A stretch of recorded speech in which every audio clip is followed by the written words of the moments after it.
People hurt people often reduces a complex biological reality to a simple cliché. In truth, trauma represents a severe structural injury to the physical architecture of the human brain. This damage is widespread. In the general public, up to 60% of adults report experiencing at least one adverse childhood event, ranging from neglect to profound household instability. These figures change significantly when looking at the incarcerated population. Within prisons, exposure to severe, repetitive trauma is so pervasive that researchers consider it a nearly universal experience. This creates a friction between our social expectations and biological reality. We demand that individuals regulate their behavior and make rational choices, while often ignoring the physical damage sustained by the very organs required to do so. To understand why traditional punitive justice often fails to reduce violent recidivism, we have to map the specific biological circuits that trauma disrupts. The process begins deep in the temporal lobe with the amygdala. This structure serves as the brain's primal threat detector. When you encounter danger, it flashes an alarm, triggering the fight or flight response that helps you survive. Acute trauma physically reshapes this alarm system. Under persistent stress, the amygdala enlarges its volume and remains locked in a state of chronic hyperactivation. It begins to fire as if a threat is always present. A healthy brain balances this alarm with a safety brake located behind the forehead, the prefrontal cortex. This executive logic center assesses the environment, and once safety is confirmed, signals the amygdala to power down. Trauma physically weakens this connection. As the prefrontal cortex becomes less active, the brain loses its ability to apply the emotional brakes, leaving the amygdala's alarm unchecked. Without this top-down regulation, an individual processes their surroundings through a distorted lens. They may perceive harmless, everyday interactions as immediate, life-threatening emergencies. This circuit failure provides a biological context for the impulsivity and aggression seen in traumatized populations. They are operating in a persistent state of survival mode. The failure of the brakes is compounded by a breakdown in the hippocampus. This region acts as the brain's context engine, responsible for anchoring memories in time and separating the past from the present. Severe trauma is associated with a physical reduction in hippocampal volume. This makes it difficult for the brain to distinguish a terrifying memory from a current, harmless trigger. This state of constant perceived threat overburdens the HPA axis, which manages the body's primary stress response system. The result is chemical instability. The body experiences a dysregulated flood of cortisol, while neurotransmitters like dopamine and serotonin, which are essential for mood and focus, become erratic. This chemical cocktail creates a baseline of intense anxiety and depression. For many, self-regulation becomes nearly impossible without interventions that specifically target this underlying biological stress. Take a brain already struggling with fear regulation and place it in the most restrictive environment possible. In federal and state prisons, solitary confinement typically involves spending 23 hours a day in a cell roughly the size of a parking space. This environment is defined by sensory deprivation. Inmates face a lack of natural light, forced idleness, and a near-total absence of environmental stimuli. The most damaging factor is the removal of human contact. The human brain requires social interaction to maintain basic cognitive function and emotional stability. Paradoxically, these units are frequently used to house the individuals exhibiting the most difficult behaviors, the same people who often possess the highest rates of pre-existing trauma. Stripping a human brain of social and sensory input inflicts a profound, active psychological trauma on the individual. When a brain with a hyperactive amygdala and a weakened prefrontal cortex is subjected to extreme isolation, the existing biological damage accelerates. The onset of SHU syndrome can be rapid, characterized by perceptual distortions, severe memory gaps, and vivid hallucinations. Without external stimuli to process, the unchecked amygdala turns inward. It may generate persistent paranoia and violent intrusive thoughts that are contrary to the individual's character. The system attempts to manage trauma-induced behavioral issues by placing individuals in the very environment that accelerates their neural decay. Extended isolation risks shattering the brain's remaining emotional brakes, leaving individuals less equipped to regulate aggression upon their release. Breaking this cycle requires a shift toward trauma-informed therapies that focus on biologically rebuilding these critical neural circuits. Oh, do I turn to?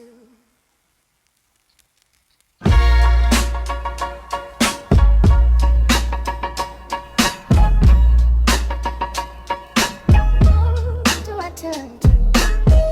Walk back in with a duffel bag, one key, one bus card, one last tag.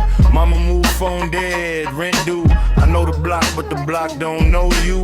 Paperwork thick like a brick wall. Every form say sign here, I stall. Online page keep asking me to prove what I spent years trying to get loose. First day home, I don't sleep much. Window half open, hearing loose cuffs. My hands still shake when the door latch clicks. Still count steps like a cell block shift. I tell myself breathe, keep pace, but the same old alley got a new face. And everybody say keep your head up, like clean is easy when the whole world fed up. 72 hours, that's the test. Keep my feet on the floor, keep calm in my chest.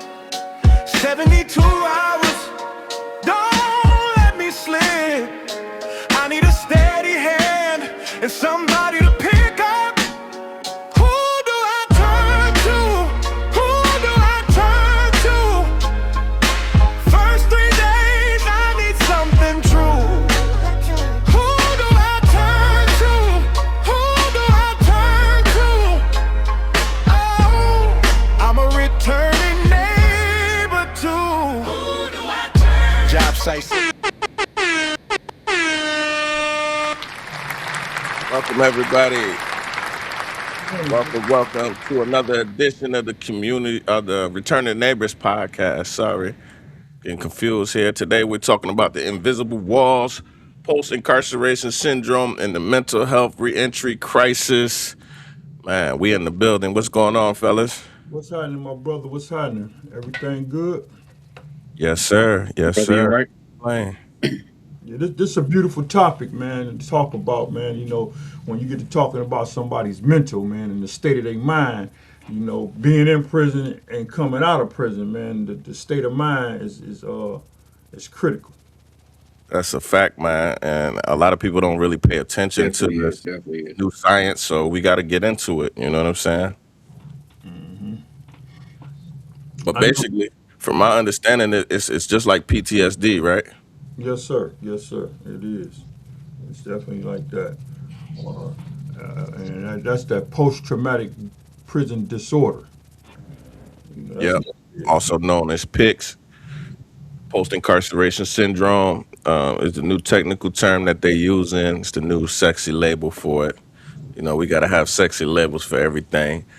But basically, it just mirrors PTSD, and we want to get people to understand why it is that way, and what some of the symptoms, how you can recognize it in a person, so that we can be able to better help them. You know, what can we do to be able to, help brothers a little bit more and be of a better assistance to them? Yeah, so sometimes, you know, when you're dealing with that, man, a lot of people don't know that's what they got, you know, because they wasn't informed about it. You know, they wasn't diagnosed with it, you know, because this is something relatively new to individuals. So they don't know what's the symptoms of that, you know what I'm saying? What's the cure to it? It really there really is no cure, you know, with that, because what it is it's triggers. It's things that trigger that. You know, if you in a closed off room, or say like you in an elevator or something, man, that could trigger your post traumatic disorder. You know, Yeah, you think you in the hole or something. You know, it's triggers to it. I know it's a sister by the name of Dr. Shawana Vaughn. She's a advocate, and she's a policy maker. You know, she's in New York. hmm Passed a bill. Once we get her on the line, they passed a bill pertaining to exactly what we're talking about, mm. and she's bringing it here to Michigan as well. You know, she's trying to, I know, in Detroit, they did an amendment for that, the post traumatic prison disorder. We Hmm. recently had a art exhibit showcase. Because last month was Mental Health Month Awareness Month, Yes, yes. and we showcase a lot of things where people can curve that disorder through art. So we had a lot of people come out, a few people come out, display their pieces and talk about how are they able to deal with that in prison, and how they continue to deal with it out here through their art. Because it's a Right. stimulus. You got to have something to replace that.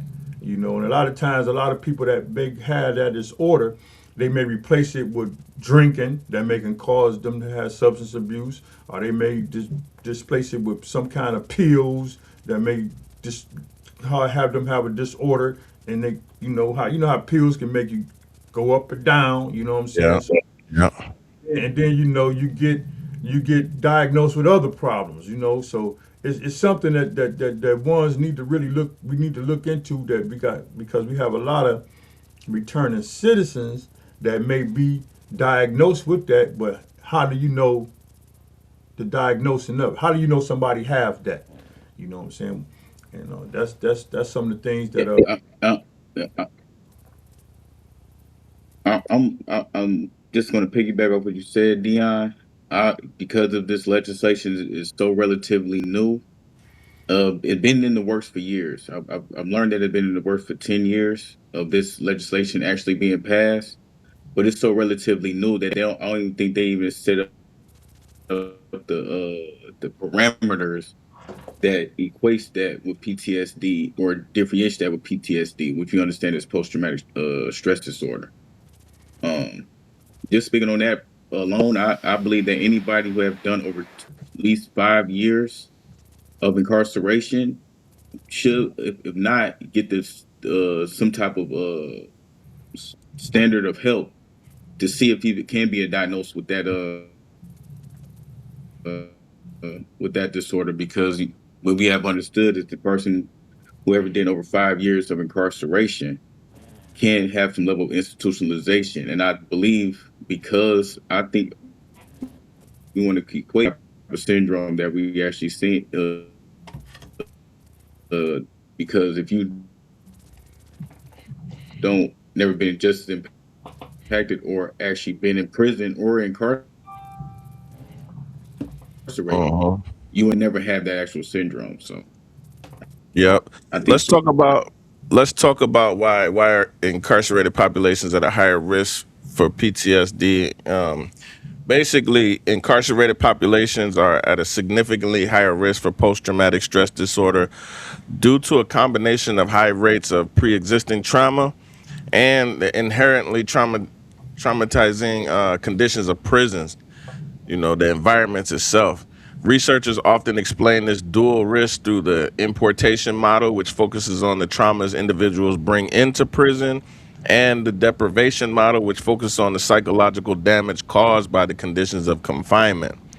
So basically what to break it down, a lot of people that go to prison, a vast majority of incarcerated individuals enter the criminal justice system with an extensive history of trauma.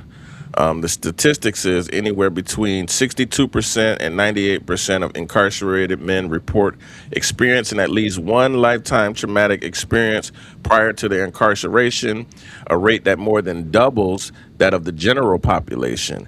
These individuals frequently have histories of adverse childhood experiences, also known as ACEs, such as physical, emotional, sexual abuse, poverty, and exposure to community violence. What do you guys think about that? So you said some of the. I say I concur with that statement. Yeah, I do too. I do too. A lot of People that actually come into prison. I mean, people that came in prison. Go ahead, Dion. I apologize. No, go ahead, bro. Go ahead. You got the flow. I'm just listening. Yeah, I was speaking on. I wish I concur to that because when I did do a study of ACEs, you actually do see a lot of people going and being incarcerated already have preconditions of trauma. And what we understand with post PTSD is that it's post-traumatic stress disorder. So an actual trauma or reaction event had to take place. And what the statistics is showing that we have kids who actually going through child abuse, physical abuse, and or sexual abuse. You get a lot of those stories from men and women. And then that actually triggers them to go into the type of lifestyle they go into for, Mhm. protection, emotional availability with their peers, Yes, and we know that people and that go through and during trauma. that course they end up going to prison. Um, That's a fact. I'm sorry, bro. I didn't mean to cut you off. Go ahead, Joe. I was just gonna add that that's a fact that people that have gone to prison or jails, most of the time they've already experienced some trauma beforehand, and then on top of that, they have to deal with the environment of the prison, right? To further add on more trauma, because the study says that while we're in prison, we're under that constant threat of violence and Yeah, hypervigilance. and you're absolutely right. Think about it from that experience alone, getting into prison, making that transition from a normal environment to an abnormal environment where you're actually being caged. I Mm, think just that alone it will trigger a traumatic experience. You based off of you just being incarcerated, again, being enchained, and actually being stripped of your yourself, getting yourself a name. I believe in itself is so meaningfully impactful that I'm in the room right now, and I can have those experiences of those times where I've been in prison and or correlate these type of experiences out of nowhere, and they will consider that PTSD, which I have been diagnosed with. yes. Yes, and that's what the studies say. That's what the deprivation model is all about. It's basically once inside, the prison environment acts as the catalyst that can trigger, exacerbate, or create new traumas. Especially for people that, if you've experienced a lot of childhood trauma, right? Say you're a person like me who might have had abandonment issues.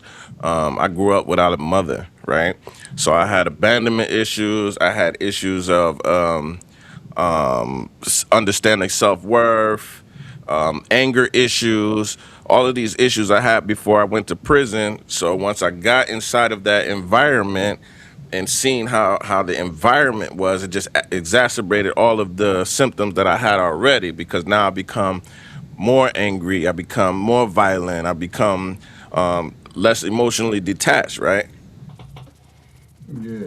And right quick, man, when we talk Hmm. about how did this affect? How did this take on effect? Like And, like and like y'all was saying at an mhm. early age, you could have somebody with ADHD. You can have an individual with ADHD. You can have an individual that may be paranoid schizophrenic, or he may have be on the spectrum of being bipolar. And in our communities, as a race of people, in our communities, we really don't speak about that to other individuals. You know what I'm saying? We really don't take the time out to take our children to places to even get them diagnosed. But once they diagnosed, the first thing they want to do is give you that medication. You know what I'm saying? To curb the activities that you may be doing, that lashing out. You know what I'm saying? Because we got a lot of children now that that's going to school that may be diagnosed with those symptoms. And so how do we that may be diagnosed with those symptoms, and then when they get a certain age and maybe wind up going out on their own and committing a crime, and then go to prison. When you go to prison, you go to quarantine.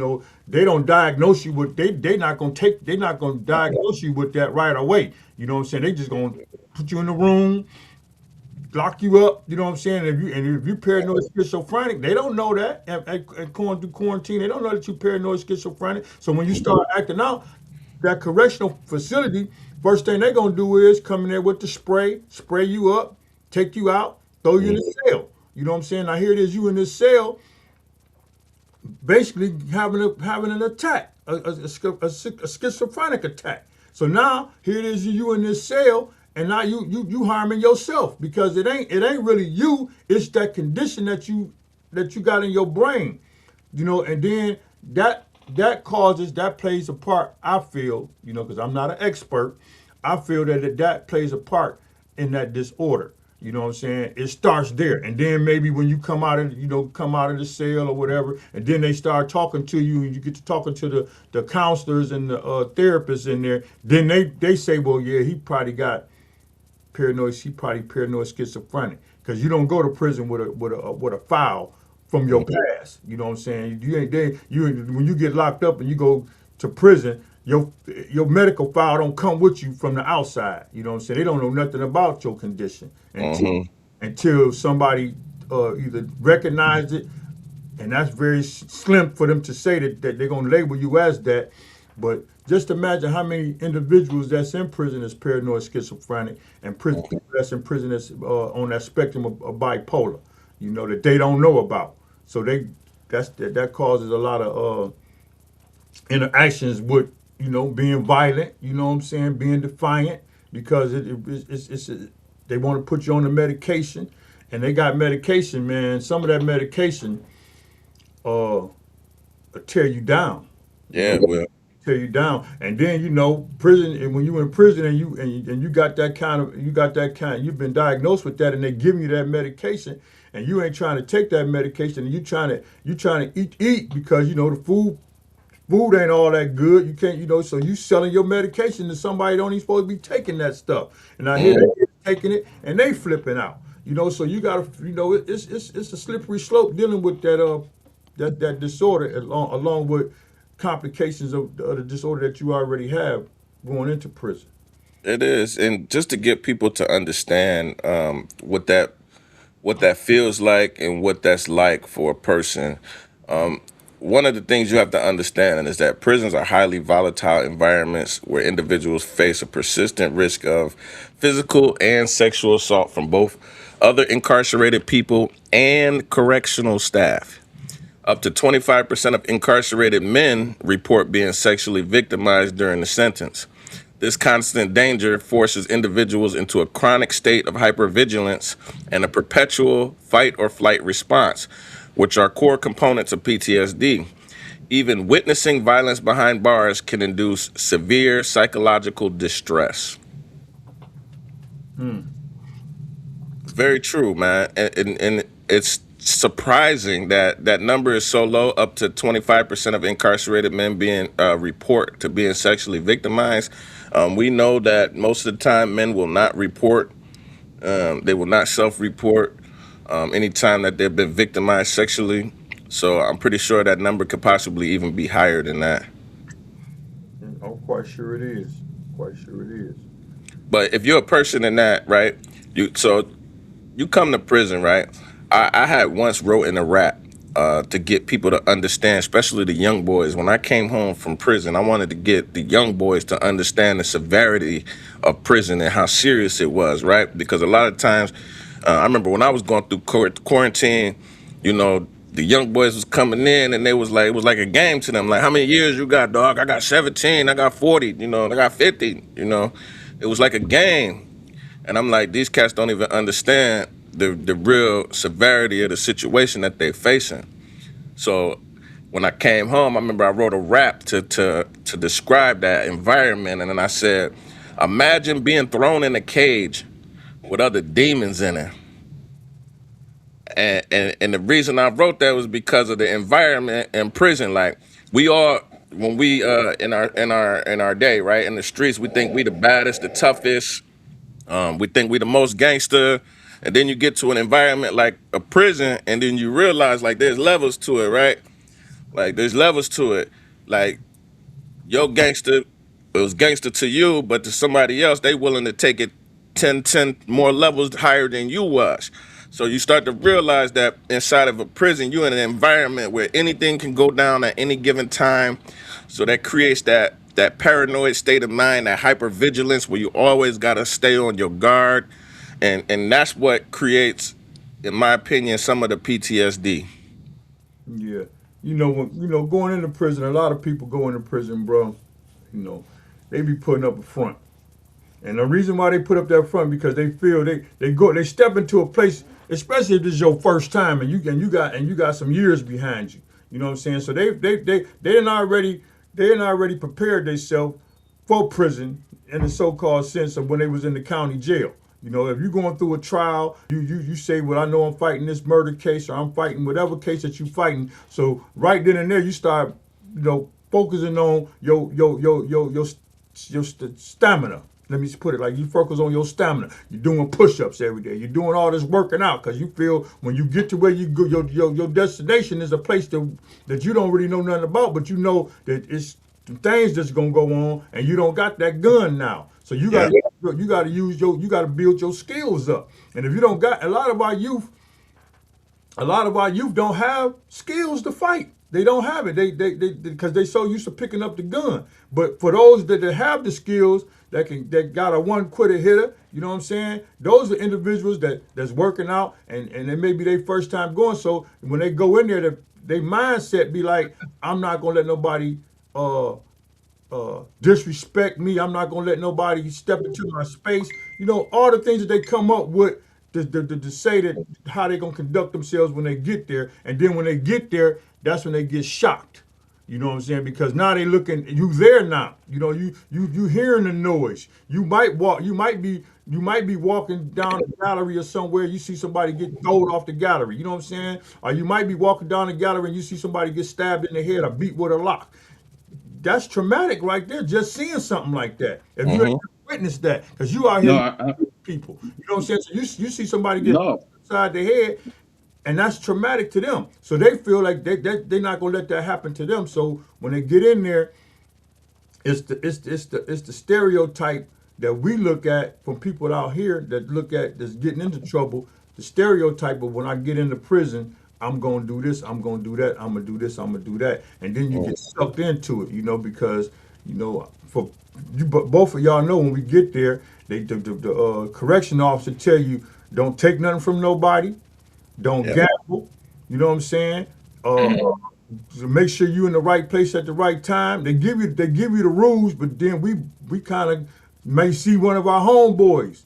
Now you may not have seen this person in a long time, so that person ain't the same. He know you and you know him, but he may not be the same person as he was when he was out in society, because he rolling with somebody. He rolling with a clique of people. You know what I'm saying? Either a negative clique of people or a positive clique of people. And nowadays, it's a bunch of gangs in prison, from what I'm hearing. And if you rolling with a gang, and if you ain't part of that gang, then you're gonna be you're an outcast. But if you want to come to be a part of the gang, then you gotta go on a mission. And sometimes those missions be brutal missions that you gotta go on to be accepted into their circle.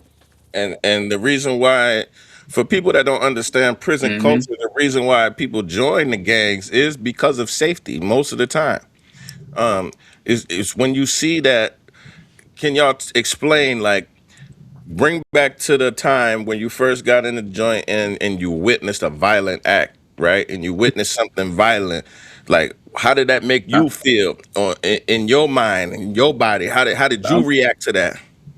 Man, I can remember on the north side. I was no, I was gonna speak on that. I was gonna speak. Go ahead, brother. Go ahead, Dion. No, go ahead, bro, because I got to call the Oh sister. yeah, because I was about to say I'm about to. I was gonna. Okay, well, I was about to say, Dion, I was about to speak on that, especially off because based off of what you speak on, and especially but what you just said, Justin. My first experience was at Saginaw Correctional Facility. I was just coming down. I was just turned 19 years old, and I went to Saginaw Correctional Facility. The first, and we used to, if people ever been to Saginaw, they keep it pristine. You get what I'm saying? And during that time when I first came down, they had decent food. It wasn't as horrible as it is now. And I seen the routine and how people were more structured there, right? So I'm like, man, this is prison. Like, okay, this is not what I'm actually was cracked up to be, right? And this is within the first week. The time I was going to 500, right? During it's like a little tunnel where you go to the specific parts of level 4. Because I was in level 4 at Saginaw, just coming down with 12 and a half years. And I've seen the brothers. I'm not gonna put the organization out there, right? But I've seen the brothers do a triangle formation. Anybody who's been to prison and they know around certain circles, they'll know who I'm talking about, right? Did a triangle formation on the brother, right?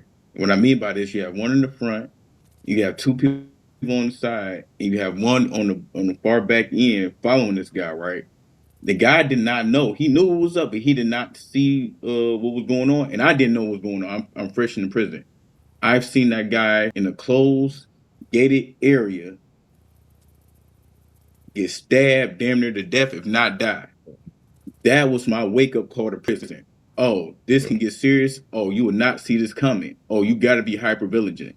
That experience alone shifted me to like, okay, I got to move a certain way right now. Where's the knife right now? Okay, who do I talk to and see what's going on right now? So I can concur with that, and that was a triggering experience. Because when I went back to my bunk, I'm like, okay, this is where I'm at. This is where I'm at. This ain't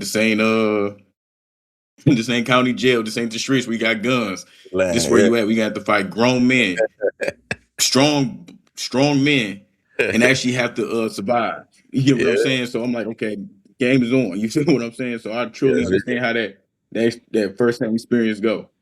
yeah. I remember for I me, definitely know how that first hand experience go. yes, for me it was I remember I only went to level 1, so I don't know what the higher levels is like, but I remember my first week and I was when you got the 8-man cubes, right? And they put me on the top bunk and my head is the nearest to the hallway. You know, you could easily reach over the wall and touch somebody's head while they sleep. You know what I mean? In the halls. And my first week in prison, I seen a guy get right across from me.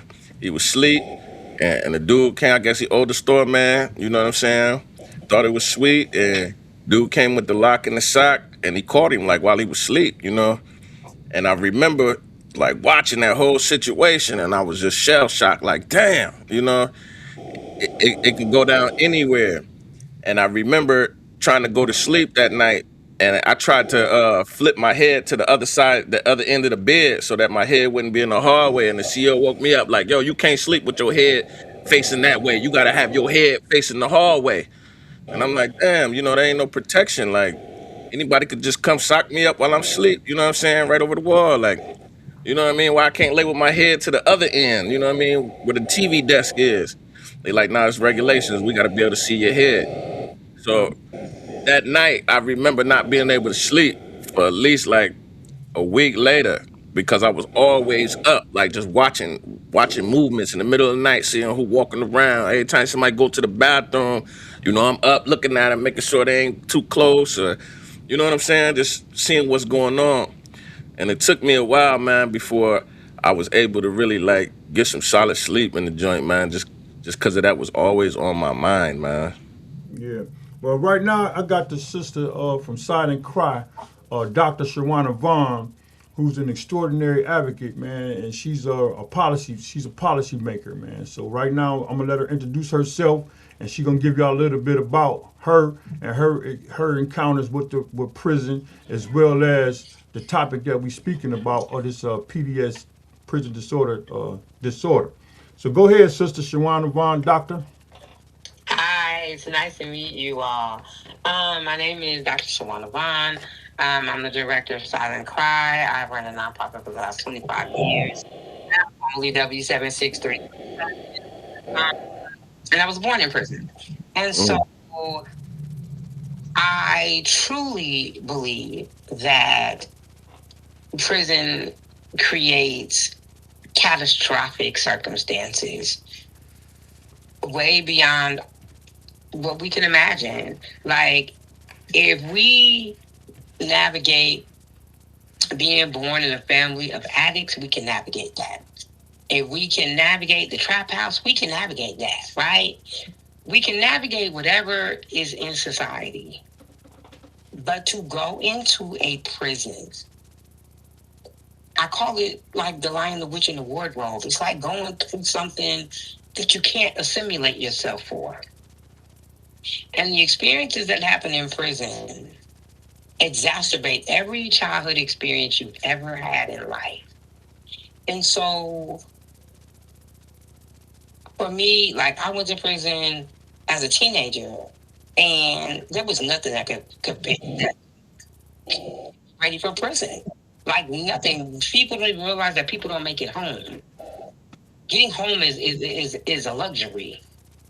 And so we're not rehabilitated. Nobody is trying to make sure we're better. And that's not true. These are not true statements. And so I kept hearing, PTSD. I said, I don't have that. I did not go to the military. I went to prison. And it gave me all of these problems that I now suffer from. And so I took out my prison diary and I wrote post-traumatic prison disorder because I don't have post-traumatic stress disorder. And the government will never give me resources for something that it comes with military honor. And I'm never going to be treated. I'm never going to be well. I'm never going to be healed if this is what we keep saying. And so I wrote post-traumatic prison disorder.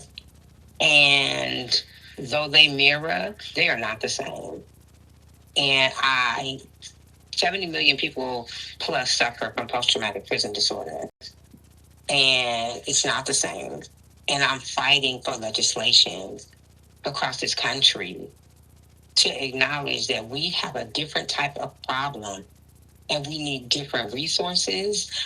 And if we go to the Department of Corrections and they say that they treat, they rehabilitate, and we're clear this is not true, then I'm arguing with Congress that people who suffer from this need a Social Security disability check because you have sent me to a place that is now crippled and disabled me. Absolutely. And those are the facts. Now, could you ask me this question? When you are diagnosed with that, how does, because I do know you got it passed down there in New York. You got that passed there in New York, and you got I think was it some kind of amendment here in Detroit that I got the city council did a resolution in the city of Detroit, and we're actually trying to do ordinance which would acknowledge it as a city law. I got a comment for her. Can she hear me? Yes. Okay. Yes, we've been studying this, the PTSD, and actually we came across a study from Terrence Gorski. He's an internationally recognized expert in substance abuse, mental health, and relapse prevention. He actually termed a new term called Post-Incarceration Syndrome, also known as PICS. And he's basically saying the very same thing that you're saying, that it definitely needs to be a separate term for us that are formerly incarcerated, because even though it does mirror, it's totally separate. Yep. Can you explain to people that don't understand, like, what are the common symptoms of this post-incarceration syndrome? Night terrors, fight or flight, interpersonal relationship issues, isolation. It's a plethora of issues. And it's like an IEP, like it's individual. Everybody has their own trauma from it, right? Mhm. Some things we have collectively, but it's individualized because I don't know what so my trauma is not somebody's trauma who spent 5 years in solitary. Like that's another level of trauma, right? On top of trauma. And so everybody's prison trauma looks different. And this is why I'm pushing, thank you, so hard, because I said I wanted to be like an IEP for children in school. Everybody needs an individualized service plan for treatment. Definitely. No two people are the same after incarceration. And my question is, because I suffer from it as well, but it's like she said, it's different levels to it. So the treatment is different. For certain people may need different kind of treatments. Absolutely. So, everybody's gonna need something different. Mm-hmm. Somebody might fare with talk therapy. Somebody might fare with marijuana as a treatment for their stuff. Somebody else might need a whole psychiatrist and medication. But everybody needs something. Mm-hmm. and everybody should be afforded whatever they need to be as well as they can be. Because mental health is not a privilege, it's a human right. Absolutely. Absolutely. So some of the steps that you take to get that into legislation here in Michigan, how has that been going for you and your organization? So far, it has, it's been challenging, but it's been moving. The challenge is that, we have an administration that sometimes doesn't believe that people formerly incarcerated deserve anything. And it's catastrophically going to bite them in the ass in the end, because if people are not well, you don't have a well state and you don't have a well society.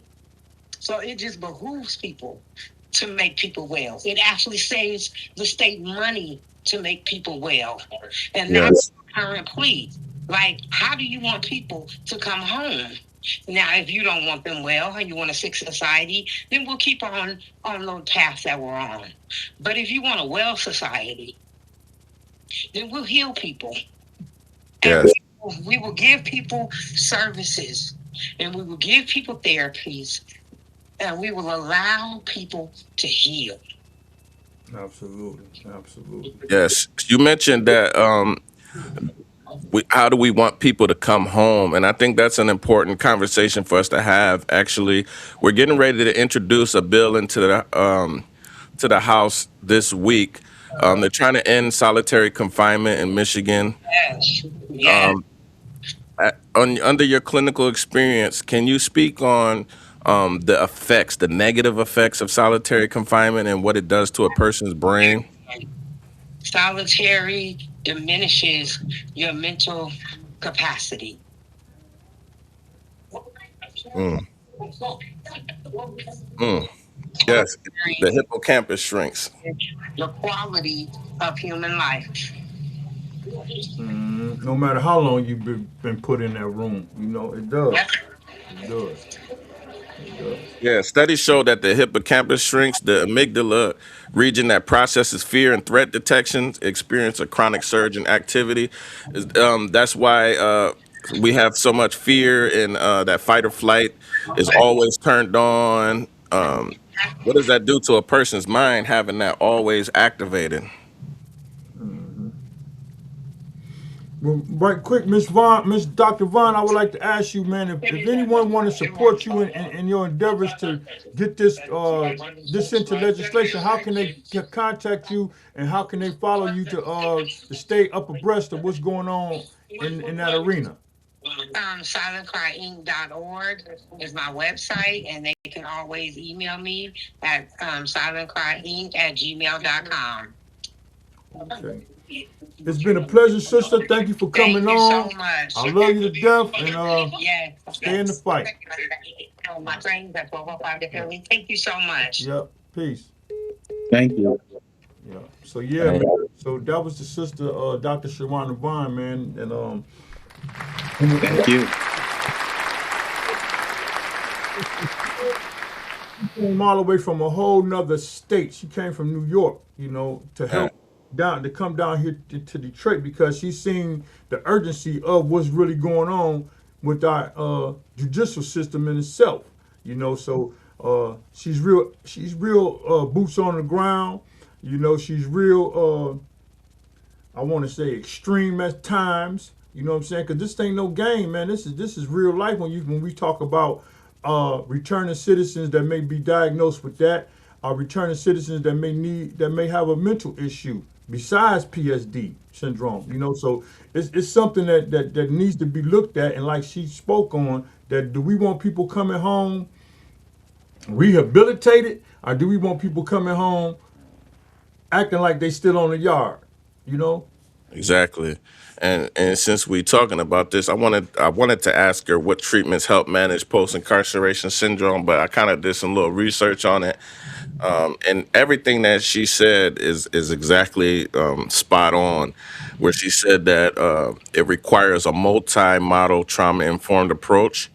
And that's because PICS fundamentally alters an individual's neurobiology and their behavior. So a traditional one size fits all reentry program often fails if they ignore the underlying trauma. According to the sources, the most effective treatments for PICS, post-incarceration syndromes, and carceral trauma integrate evidence-based clinical therapies, meaning peer support and holistic community-based programs is what helps. And that's because when we come home from prison, right, we still suffering from that trauma, and we're trying to make that mindset shift. The people that can help us the best make that mindset shift are people that have been there, right? Because we the ones that can properly explain to a brother what he's feeling and how to turn that off, and helping them build trust and things like that. Those come most effectively from your peer support specialist. And that's what we need more. We need more of those peer I would support. just like to definitely, Go ahead, bro. we do. We definitely need more peer support. Yeah, we definitely need more peer support specialists. Um, actually, that's one thing I spoke about at the event at the Detroit Justice Center. Hmm. One of the questions they were asked is, what do you see as the disconnect? You see individuals who are uh creating these theories or these dialogues who have these degrees. I said the disconnect is that they haven't had the lived experience. If you don't have the lived experience, how can you really help and assist a person? Because you never really have to necessarily make that shift. That's a So I fact. definitely believe that peer support in that holistic process. Because it was brothers that helped me. I mean, to be honest with you, Dion. I mean, get what I'm saying. One of the prominent brothers was right on the panel with me. As far as that transitional shift, and when I needed people needed advice, or when I need to career path, relationships, or anything like that, it was the brothers that actually talked to me and helped me move forward. Making Yeah. that transition out of prison, even though it's not easy at all, after doing that much amount of time, but they made it bearable until I got my footing into getting everything in order. Yes, sir. Real quick, man, before we continue, man, we're gonna take a quick commercial break, man. Shout out our sponsors for today.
Right.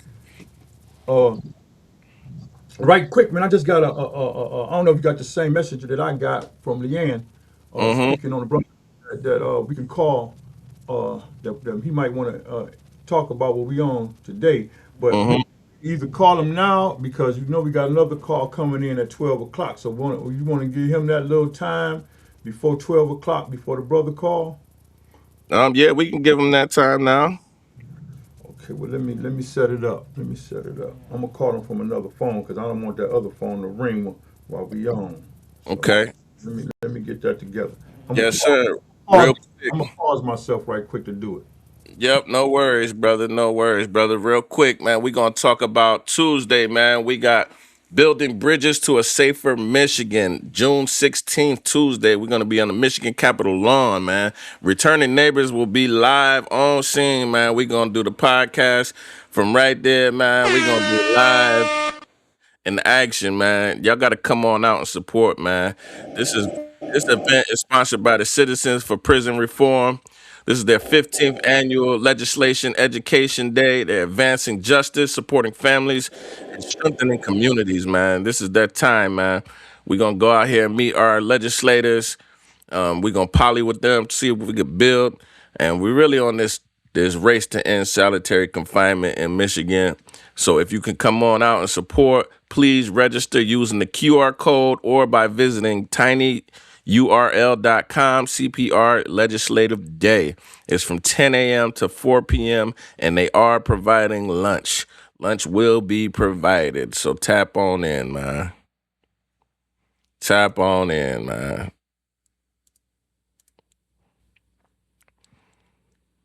Do we got the brother on the phone yet? I got it ringing. He ain't picked up yet, but it's ringing. Okay, we gravy. We gravy. See if we can get this brother on the line. They said this brother has a truck, right?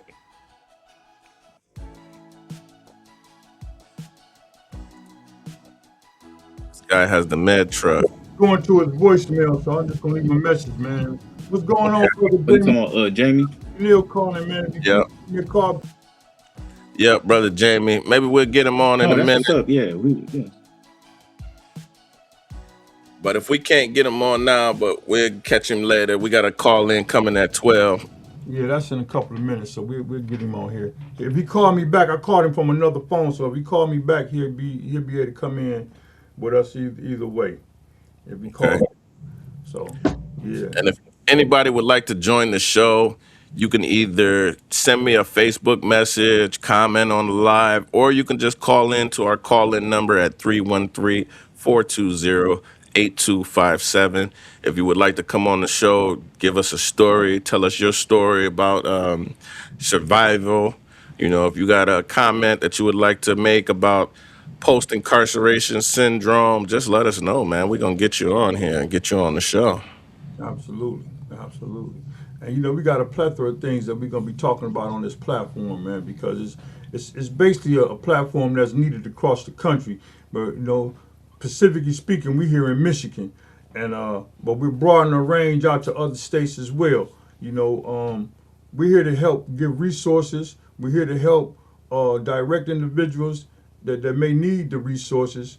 And also, we want to hear people's. A lot of people say stories, man, but some of this stuff ain't no story. These is people's truths. Yeah. We want to hear your truths, man, and see how you have came through that. Like an onyx. So Yeah. you got to come out the fire being something different. And that's what we here to help do. Right now, a lot of people in the fire, man. We want y'all to come out that fire in a different light.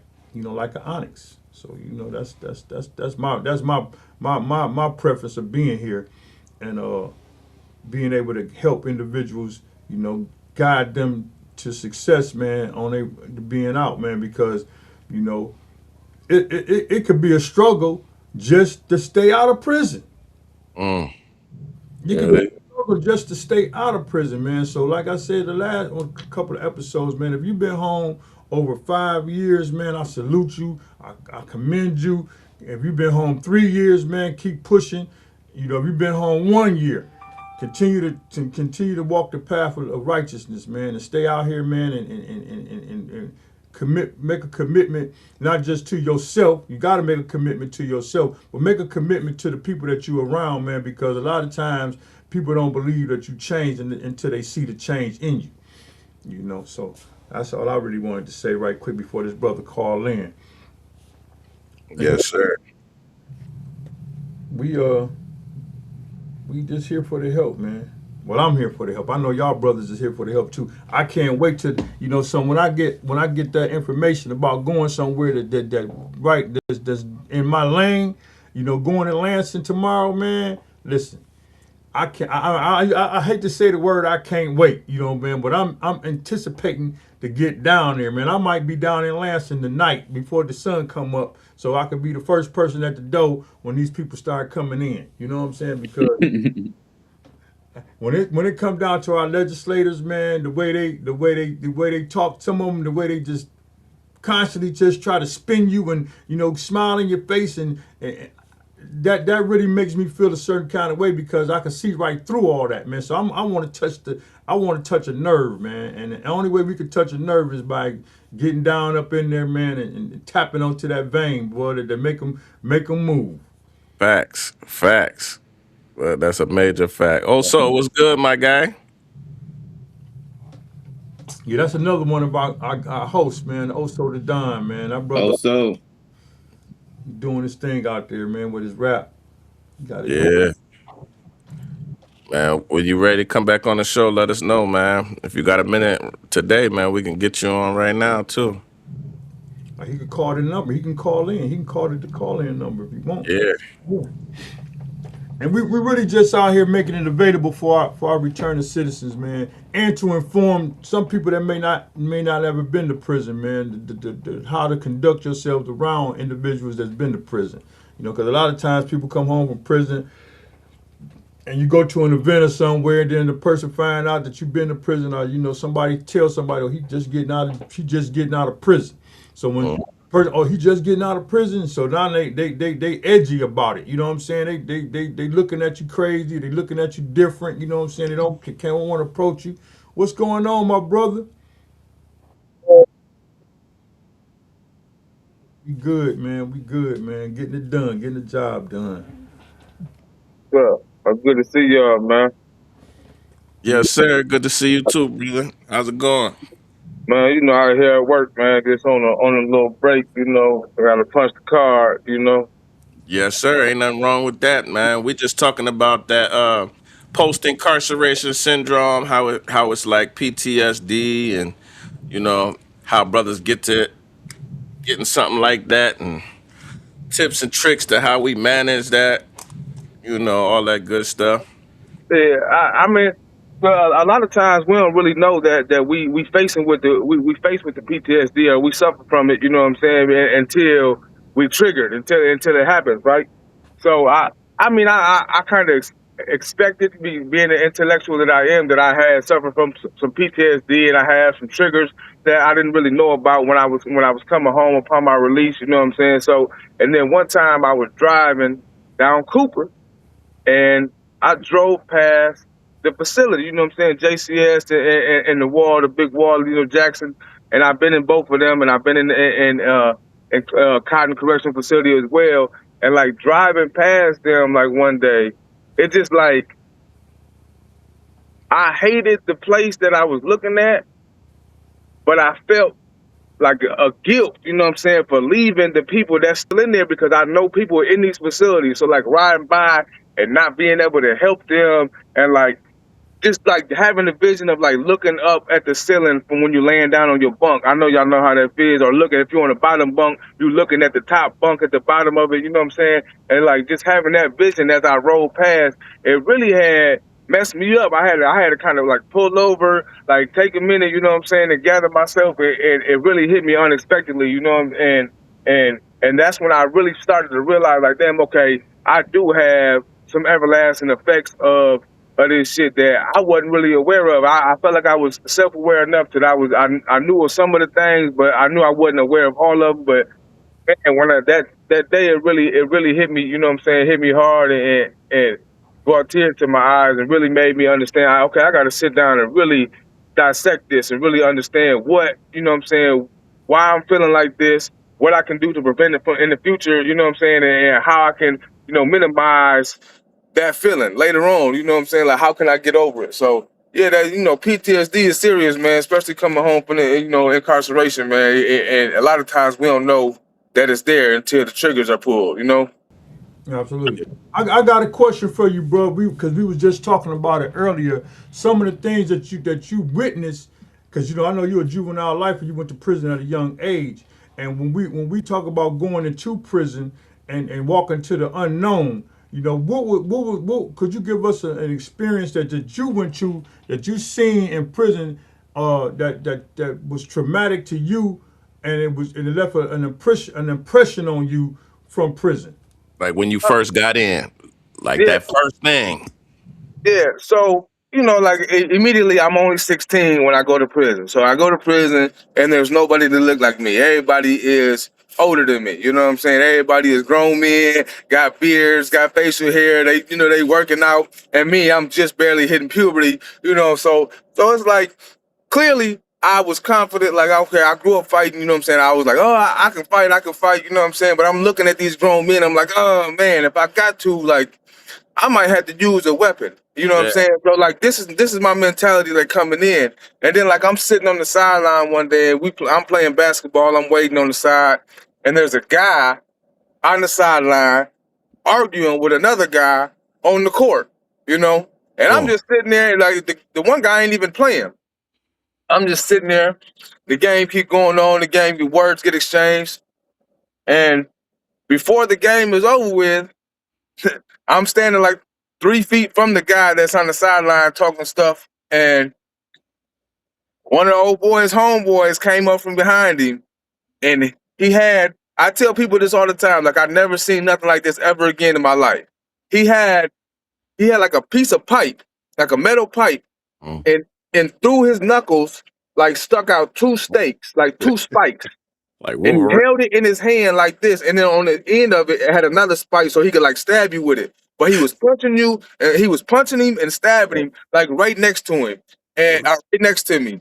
And over a basketball game that he wasn't even talking to that guy about. You know what I'm saying? He wasn't even talking. It was his homeboy that came. So like as soon as I seen that at 16, like I wasn't even 17 yet, I seen that. Like it immediately stuck with me immediately. So like I'm not gonna argue with nobody on the sideline.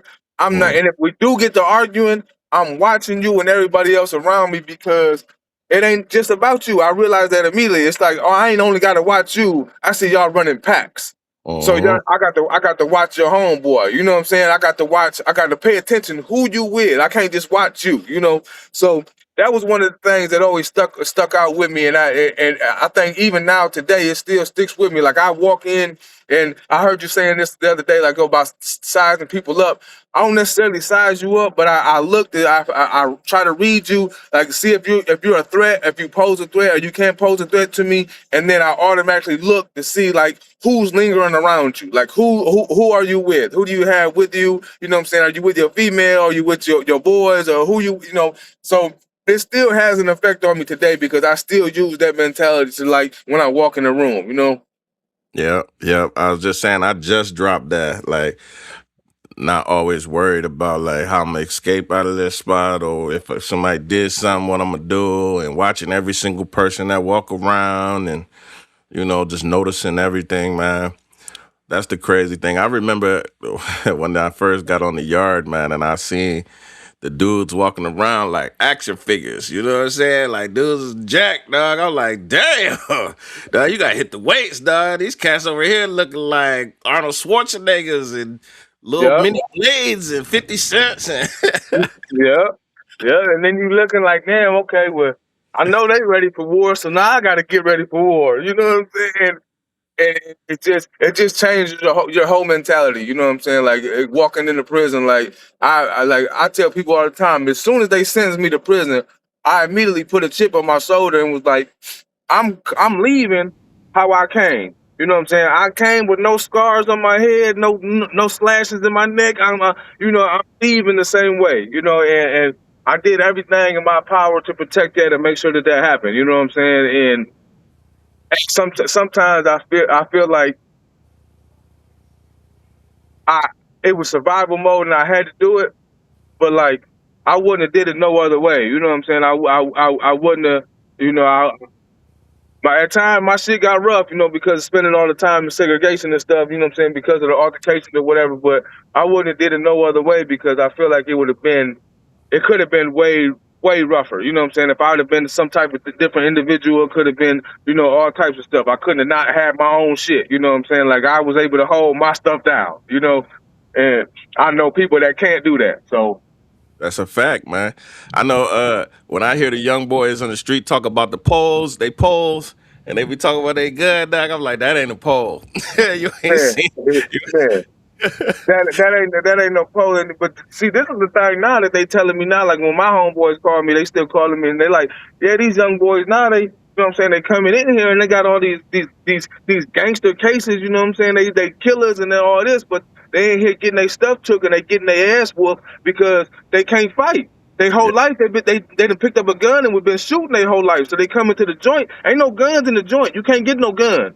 And if you get a knife, I don't care how big that knife is, you still got to get within arm's range. So if you're not willing to, you know what I'm saying?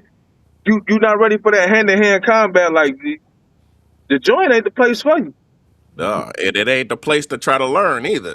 No, it definitely ain't because a lot of them guys they not playing. You know what I'm saying? Like me, when I seen the guy get hit with this getting stabbed and everything, I realized that they not playing. So now my mentality is, guess what? I'm not doing.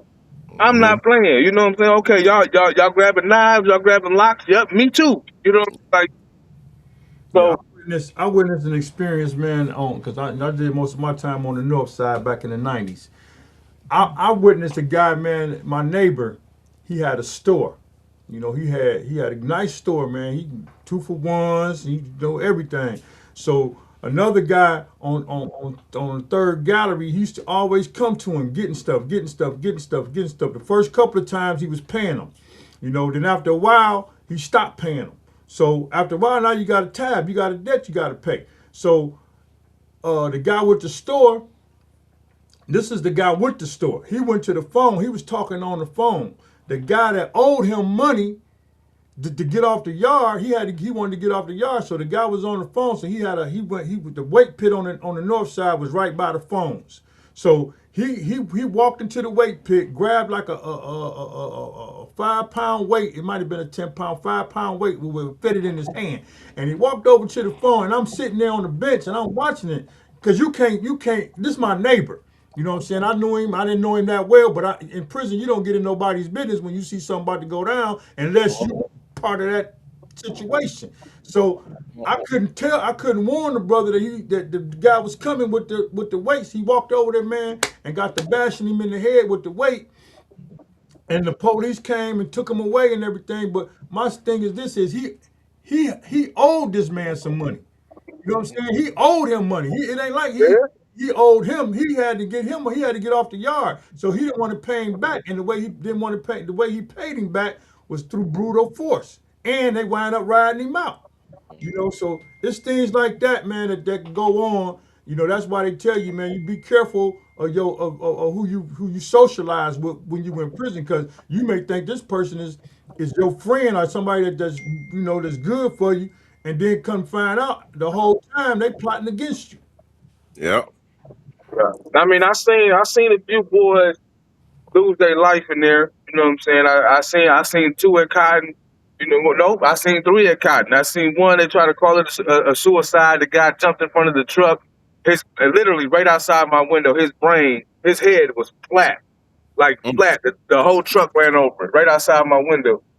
And I seen a guy get stabbed in the shower by a guy in a wheelchair, and he mm, and he killed him. And he was getting in the shower to go on a visit. His people was out front. mm, And yup, so and he got stabbed in the shower and got killed. And then I seen 4 guys, no 5 guys in the weight pit. The one guy had a curl bar and he hit the guy with the curl bar. And the rest of the guys that was standing around, as soon as he hit him with the curl bar and he fell, the rest of the guys had 45 pound plates and they threw him on his head and mm. walked out. And it killed him instantly, right there, right in front of me. Right in front of me, bro. That was the main reason why I didn't lift no weights in the joint. Yeah, yeah, I seen it. I I feel you. seen that my first couple months, dog. I was like, oh yeah, we ain't got enough crew to be watching your back, dog. Yeah, And right, that weight pit was deadly. yeah, you have to carry yourself like that in prison, man. Because, and we not, I'm not, we, I'm to our viewers and listeners, man. We not glorifying none of this stuff, man. This is just reality stuff that we speaking on to encourage people not to even get involved in no kind of. Go Yeah, to, never do I Right. glorify, you know what I'm saying, or try to motherfucker act like this shit was cool. You know what I'm saying? Never was this shit cool. And everything that I did was out of survival mode, and because I knew that if I didn't go, my life was at risk. You know what I'm saying? So like, I'm not, no way am I trying to glorify or say that it's cool or try to spread the message to no kids. Like, man, I'm telling you what it is, though. When you go in there, you're going to get faced with the harsh reality. You either going to fight for your life or you're going to die in that bit. That's just what it is. You know what I'm saying? Like, Yeah. And we just want to get the average listener that has never been to prison. We want you to have that understanding, a clear understanding of why men and women are the way they are when they come home back into society. Because it's such absolutely. a hard thing to do to turn that off when you're living for a long period of time under these circumstances where every single day you have to remain hyper vigilant. Every single day you got to put on this mask because you can't be looking soft when you walk across the yard. You know what I'm saying? So you got to have your mug right. You know what I'm saying? You got to have everything right all at all points and all times. And you quickly learn that when you go to prison that everybody is watching you. Everybody pays attention to everything. Like I'd never forget the how fast I realized that in prison because I was only there for like 3 weeks, and my first 3 weeks in prison, I came from the jail, so I had plaited my hair up and all of these single plaits because I ain't want no man to touch my hair, so I just did my own. You know what I'm saying? And when I got to prison, I ended up cutting my hair off, and I had only been there for like 3 weeks. And I remember walking to Chow and a random dude that I maybe spoke to 2 times. He was like, "Yo, see you cut your hair," and I'm like, "Damn." You know what I'm saying? Yeah. Like you noticed that immediately. You know what I'm saying? Yeah. And then I had another brother once told me, he was like, "Bro, I knew that was you all the way across the yard because of how you walk." And I'm like, "Damn." You know what I'm saying? Cats notice everything, like literally everything, every small detail. People watching you. You know what I'm saying? Everything. So they see, and when you're in an environment with predators specifically, because there's a lot of predators in the joint. When you're in the joint, when you're around all of these predators, they watching you like a prey, and you can feel that. You know what I'm saying? So as a person, when you first getting in the joint, you gotta adjust to all of these different environments, all these different personalities, peoples, and the whole time you worried about your safety. You worried about, like Oso said, I gotta come home the same way I came here. So we turn on an extra layer of protection. You know what I'm saying? And that protection looks like anger, it looks like rage, and it looks crazy to the average person that has never been. But when you understand the climate that they putting you in, then you can realize why you have to be like that in order to survive. And also why it's so hard to turn that off when you get into the real world, because when you get into the world, you can't resolve things the way that we used to resolve them in prison. So it's hard for us to make that switch and to turn that instincts off. Yeah, how do you turn it? How do you turn off something that's been that when you was in the worst situation of your life, this is what helped you survive. So how do you turn that off if you know it's been proven? It's been proven over and over and over and over for years and years and years to help you get through what you was in and your dire situation. How do you turn it off now? Because you home, right? Yeah. Mhm. You don't. You That's know what I'm saying? that's that prison disorder, the PSD that we're talking about. You know what I'm saying? You just can't Yeah. you just can't go to war and come back out of the war act and be regular again. You know what I'm saying? Nah, because it's the same as people that go to war. You go into war, you seeing death, destruction, violence every single day. So when you come back to society, and society is like, no, we don't do things this way. We talk things out. Yeah, we don't get angry at people, and we don't do these things. But So for me, the hardest thing when I was trying to turn that off, right? It had to come with self-awareness, right? And self-understanding. Like I knew I didn't want to go back to prison. So it it it really changed me and how I think because anytime I started to sense that feeling coming back, that rage, that anger, I quickly notice it and I try to shut it down within myself because I have that constant fear of wanting to go back, of going back. So in my mind, I've learned to shut it down through fear of returning back because I know that once this green guy comes out and I'm no longer Bruce Banner and the glasses come off, that rage hit, I can't control what happens after that. So I try not to let myself get to that point to where I'm like that. So I started to open up more. When people offend me, I just try to say it right off the bell, like, bro, you know, this is what's going on, man. I don't like this, how you making me feel on this. And if people don't receive it, I just leave it alone. You know what I'm saying? But it took a lot of time for me to get to this point where I'm at now. Like it took at least 6 years after incarceration for me to drop that. Like I was coming home when I first came home, I was still getting in fights when I first came home because I had that attitude, that chip on my shoulder, like still, you know what I'm saying? That man, listen, you ain't gonna talk to me like that, man. You know who you talking to. So I had to drop that over the years because I kept getting into situations that I was like, man, look, you was close to doing something crazy, or this situation could have led you back, you know what I'm saying, on some accident type stuff. So it took a lot of practice for me, you know what I'm saying? And I know everybody is different. Like we develop our own little coping mechanisms in order to deal with that. But that's the reality for us, and that's what we want to get people to understand, like how hard that is. Yeah, I know. I had to learn. I had to learn that kind of mechanism as well, man. Because sometimes like each individual has a button. We all got a button that somebody can push that can Gotta make. go, y'all. I Okay, appreciate y'all. I'll tap back in later. sir. No worries, bro. Appreciate you, bro. You already know, bro. We all have a trigger. We all have a button that somebody can push that can take you over the bridge. You know, Hmm.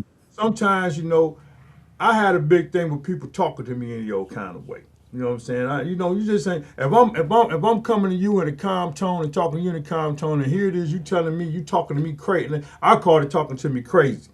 So sometimes when people talk to you crazy, the only solution used to be is just to go on and shut them up. You know what I'm saying? But experience in prison, you just can't, and coming home, like you said, the fact of doing harm to somebody that could cause you to go back, no matter how minor it is.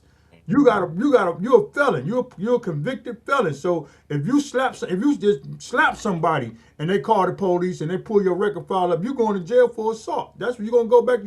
They're not gonna talk about. We're gonna give you this ticket for a minor assault. They're gonna handcuff you and you're going to jail. You're possibly gonna go back to prison because your record when they look at it. So it's been times, man, that I have to really, like the brother also say, man, I have to really scan the room, man, and see who's talking to each other, what kind of conversations is going on, and because I'm not about to jump into a middle of a debate, and then even jumping into a debate of a conversation can trigger an individual to get hostile all over again. So you just got to be careful how you conduct yourself out here and move because some people don't care. Some people will agitate you just to see if you say that's who you are now. So what I do now, I'm up in age now, man. I ain't got time for it. I never had time for it, but I really don't got time for it now. So I keep myself away from situations that may cause a conflict. So like going to some family functions or being around people that's in just hanging out, drinking and smoking and carrying on. That's gonna eventually, yeah, y'all might start out kikiing and he-heing at the time, but eventually somebody gonna say something. That alcohol gonna trigger something, that weed gonna trigger something, them pills gonna trigger something, and now y'all out here full-fledged fighting. And that's what's going on in our communities right now. It started out good, but soon as so and so walk up, here he come over here with all the nonsense, and then the person talking about this and talking about that. Now it's a conflict, and don't nobody there know how to resolve that conflict. Yeah. That's why the best and solid advice that you can give someone returning home is to change your circle, man. Change your circle, man. The only way to truly heal, and from that post incarceration mindset is, in my opinion, is to surround yourself with love, surround yourself with positive energy, surround yourself with people that don't have that mindset, because that's what helped me change. Because by constantly being around people that didn't think like that, anytime that I reacted in that type of way, they would always quickly check me, like, "Hey, brother, no worries to be upset. Ain't no worry to get frustrated. It's all right. We gonna work through this." You know what I'm saying? So that allowed me. They gave me grace while I was working through that. You know what I'm saying? So I tell brothers all the time, like, get with some people that are, one, gonna hold you accountable, two, that's gonna spread love, and be a true support to you. Man, I made an amend to myself, man, that I'm not. I really don't want to. I really don't want to be around people. If you ain't been, this is just my conception. My conception. Hmm. This the brother Jamie calling. Okay, perfect, perfect. What's going on, brother Jamie? Hey, what's going on? Nothing much, man. We here on the returning citizen podcast, returning neighbors podcast, man. And you on the live with us. We was instructed to give you a call because you can help us out in talking about the subject that we talking about today. So Yeah. right quick. Could you introduce yourself to the live and let them know who you are and where you come from and what you're doing? Yeah. My name is Jamie Mead. Um, I'm the last commutation from the governor.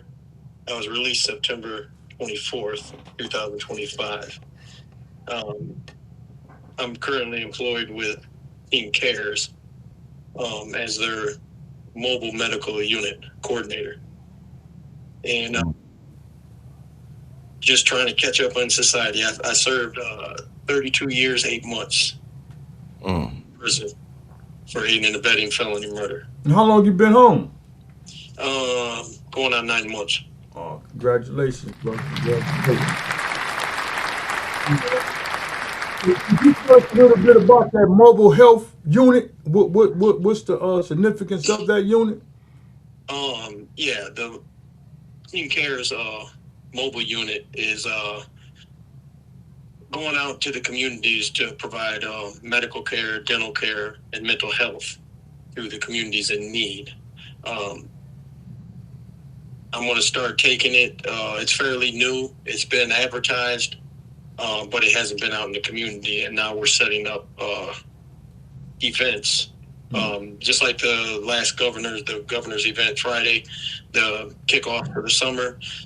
We attended that, service people, provide them medical checkups.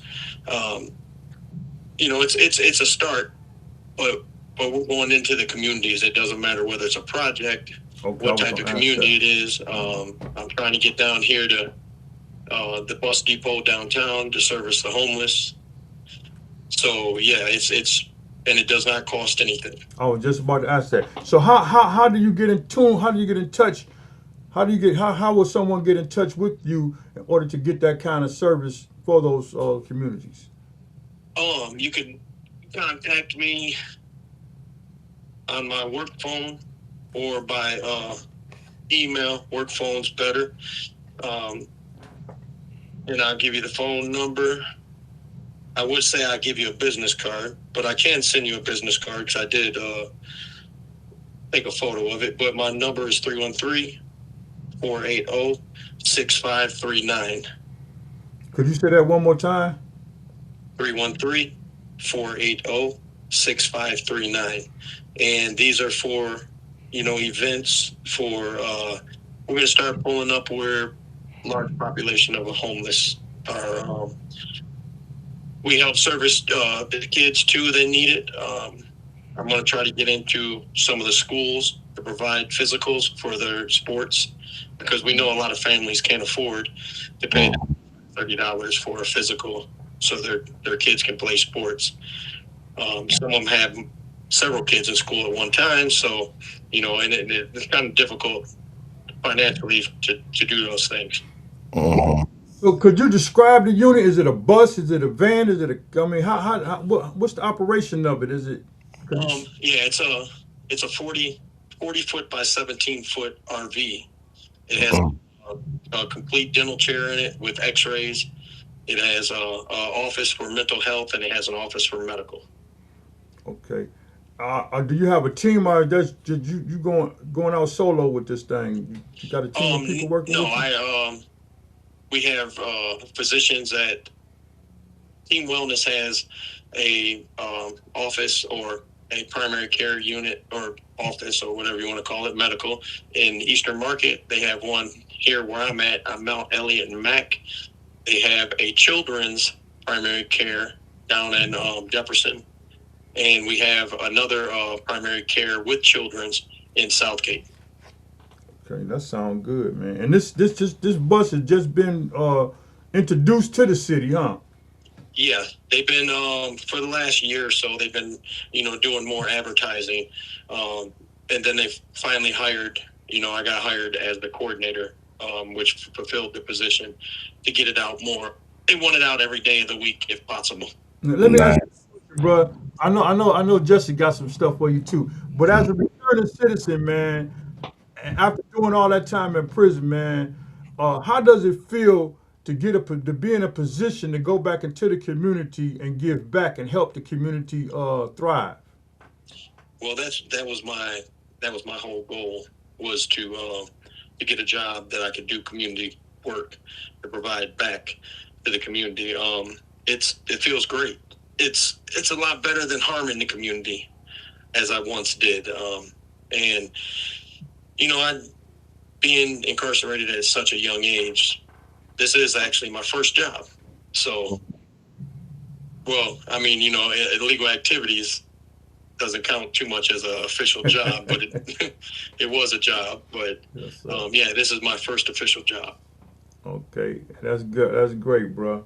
I Yeah, mean, that's wonderful, man. I like the fact that organizations are finally changing their mind and actually giving us these opportunities to be able to do some of the impactful work that you're doing, man. I really love that.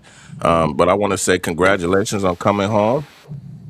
Thank you. First and foremost, we welcome you back to society, and we anything that we can do to be a resource or help for you, feel free to reach out.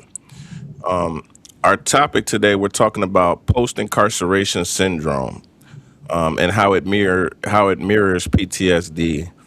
With you being home for such a short a time, can you speak on that? What's it like readjusting back into society after spending so much time inside? Yeah, I actually the PTSD. My physician actually diagnosed me with a level of PTSD from incarceration.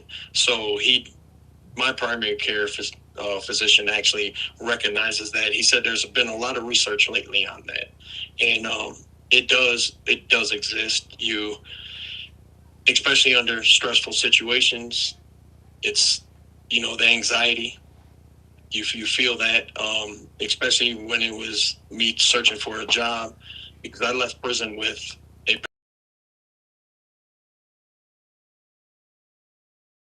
Did we lose our brother? Lost. go ahead. I'm my bad. My bad. It was very difficult with obtaining employment. So the stress of it and the anxiety of it was, real, and it triggers that PTSD. The stress and anxiety does. But I left prison with a bachelor's in criminal justice and 8 classes in on my master's degree. So it was frustrating because of getting a job was difficult. And I could just imagine, individuals with no education, how difficult it is for them. And I didn't want to, go getting older. I didn't want to go for physical labor. I wanted to do more community work. And I never drunk or hung drywall. I've never worked on a car. I've never done any of these things. So it would have been a big learning curve if I had to do those things. I did notice, because I follow you on Facebook, bro, and I definitely was in tune with you coming home. I remember when you first came home, you was over there at your mother's house trying to get it back together, man. So when you speak about the drywall and all that Yeah, must have been a task for you. YouTube. I watched a lot of videos, Hmm. and and you're never prepared to come home to something you don't know. And my friends and my people that's really really close to me, they withheld things, because I came home. I didn't come home to the luxury of a nice house. Uh-huh. They gave, they friends and family looked out for me, but I didn't have that. I came to the gutter. So it's the first week out. There's shootings on my street. So it's it's a situation that is hard to describe. But when you come home to addiction, the family members that are suffering from addiction, and you know mother giving up never thought I'd come home, and to see how they've been living was heartbreaking. So it's it's a hard situation on top of the stress of PTSD of long-term incarceration. That's a fact, man, and it just makes you feel like hopeless, helpless. You want to do more, but you can't. I definitely understand how that feels, man, and that's a sad reality for a lot of us, especially with the way society is, man. They where I'm from in Jackson, where I live at in Jackson, we have ordinances that allow landlords to discriminate against you if you have a felony. So we have a lot of people that return home from prison and they're literally coming home homeless. Well, this is a very important topic that you just brought up, because I applied for a job. I won't say who the employer was, but it was required to be a bachelor's degree, and it was a case manager position, and it was for reentry. And I applied for the job, got an interview, everything. Come to find out, their grant that they received to help provide services for returning citizens requires full coverage on insurance, health insurance. Well, the insurance company that they utilize will not insure someone on parole.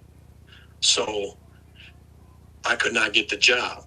And that's one thing. So insurance companies in Michigan and across the country are not allowed to discriminate against someone with a pre-existing condition. But then they are allowed to discriminate against someone on parole. Isn't that crazy? That's a major issue. So I did attempt to contact my state rep and a couple others, and I haven't heard anything back from them yet. But that is a serious issue, because if you can't deny me for cancer, but you can deny me because I'm on parole, that's an issue that really needs to be addressed by legislation. Yes, that's one of the things that we talk about. How, we've done our time, we've already paid the price for the mistakes that we made, but to keep getting punished after you've already made recompense, that's the part that is hard for us to get over. We've already did what we're supposed to do in order to make this right, but yet we're still being punished for something that we don't have any control over anymore. Yes. I got another question, bro, pertaining to that mobile unit that you have. Is that across Michigan, or is that just in the in the city of Detroit? Well, the thing with Team Wellness, they do have some clients and offices outside of Wayne County. And they do provide transportation to go get them and bring them back to the primary care. But their primary care facilities are in Wayne County. Okay. So probably in the future, the RV will make its way out of Wayne County. But at the moment, it's servicing it until June the 19th. I'm doing Juneteenth in River Rouge and in the projects. It hasn't made its way outside of the city of Detroit. So I'm trying to take it into the impoverished communities like River Rouge, Ecorse, Inkster, some of the areas, even Highland Park, but we count Highland Park almost as the Detroit, just like Rouge, but trying to get it into those communities that really need the services, that can't, that don't have transportation to get to a facility. And that's the good thing about Team Cares or Team Wellness. They do help with transportation. They do have drivers that will come and pick the members up to get them to their appointments. Nice. Another question, man, because if that unit comes out and you said it has a mental health aspect to it as well. Yeah. When a person, so is it a psychologist on the bus that's talking to these individuals, and if the person do have an issue, do y'all recommend them go somewhere else to get help, or how does that work?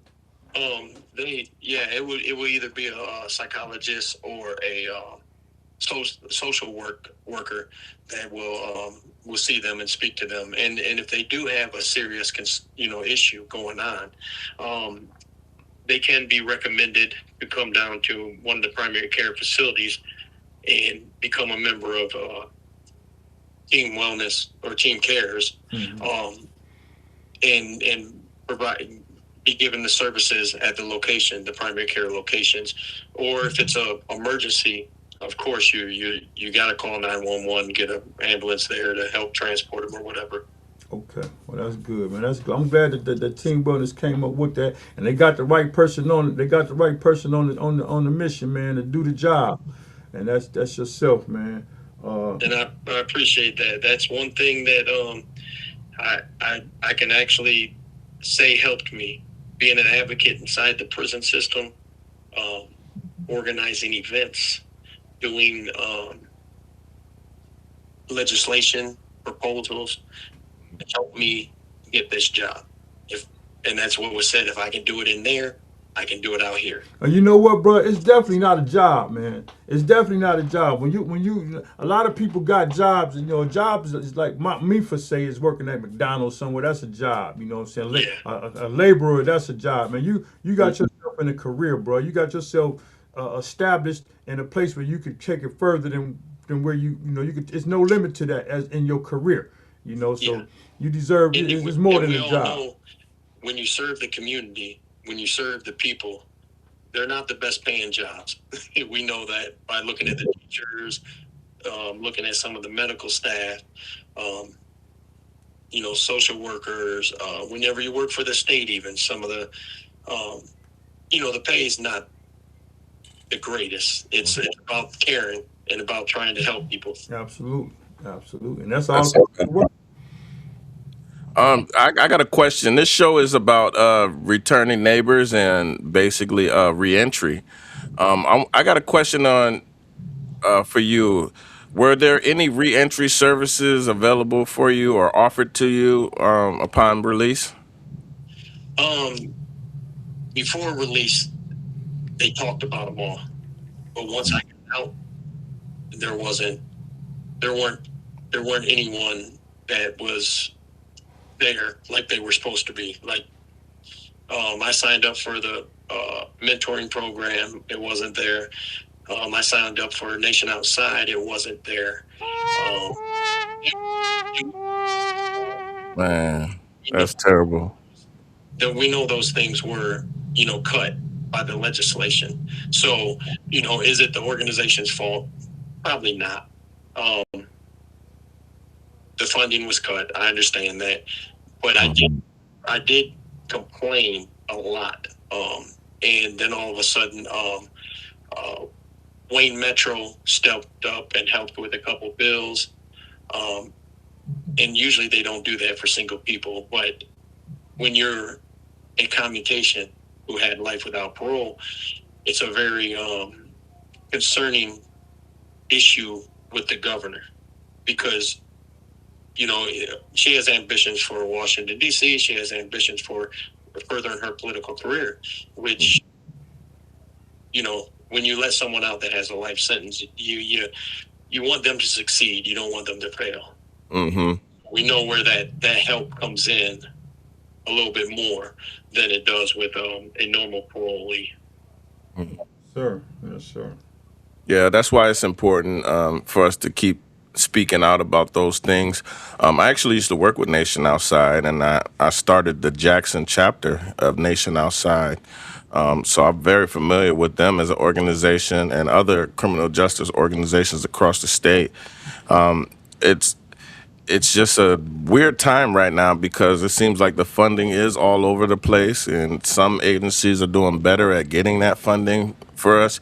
I know Detroit is putting in a lot of work right now to secure reentry dollars. They are coming back available in the state soon. So we need to be on top of it to make sure that those dollars go to actual programs that are effective and have peer-led mentors around, because what I see is people that try to take on the reentry space, they use a lot of people that have never been there, and it's not effective when you use people that don't know what they're talking about, and I think that we got to support initiatives that are going to hire formerly incarcerated people to lead these initiatives because we have the insight, we have the carceral knowledge to be able to help other people. How do you feel about the reentry services, and what do you think that we could do to make it better? We definitely have to have reentry services, especially for long-term people that's been, incarcerated for such decades. You need people just to help. Like, it's even just asking simple questions.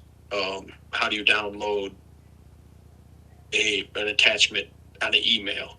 How do you print it? These things we're not taught that before we come home. So everything's a learning curve, especially with technology.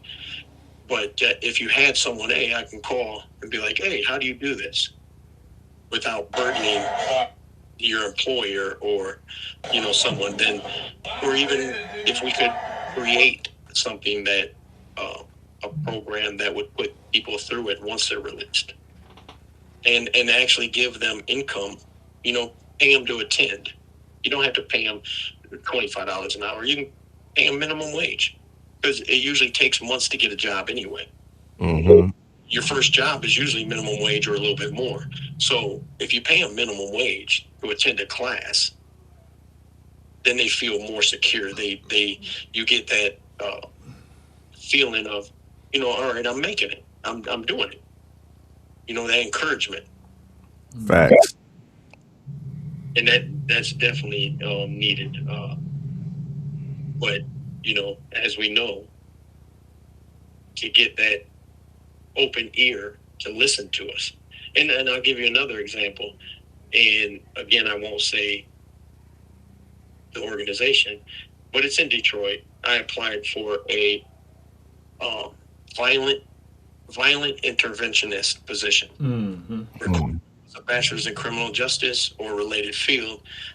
And I was told I didn't have enough experience.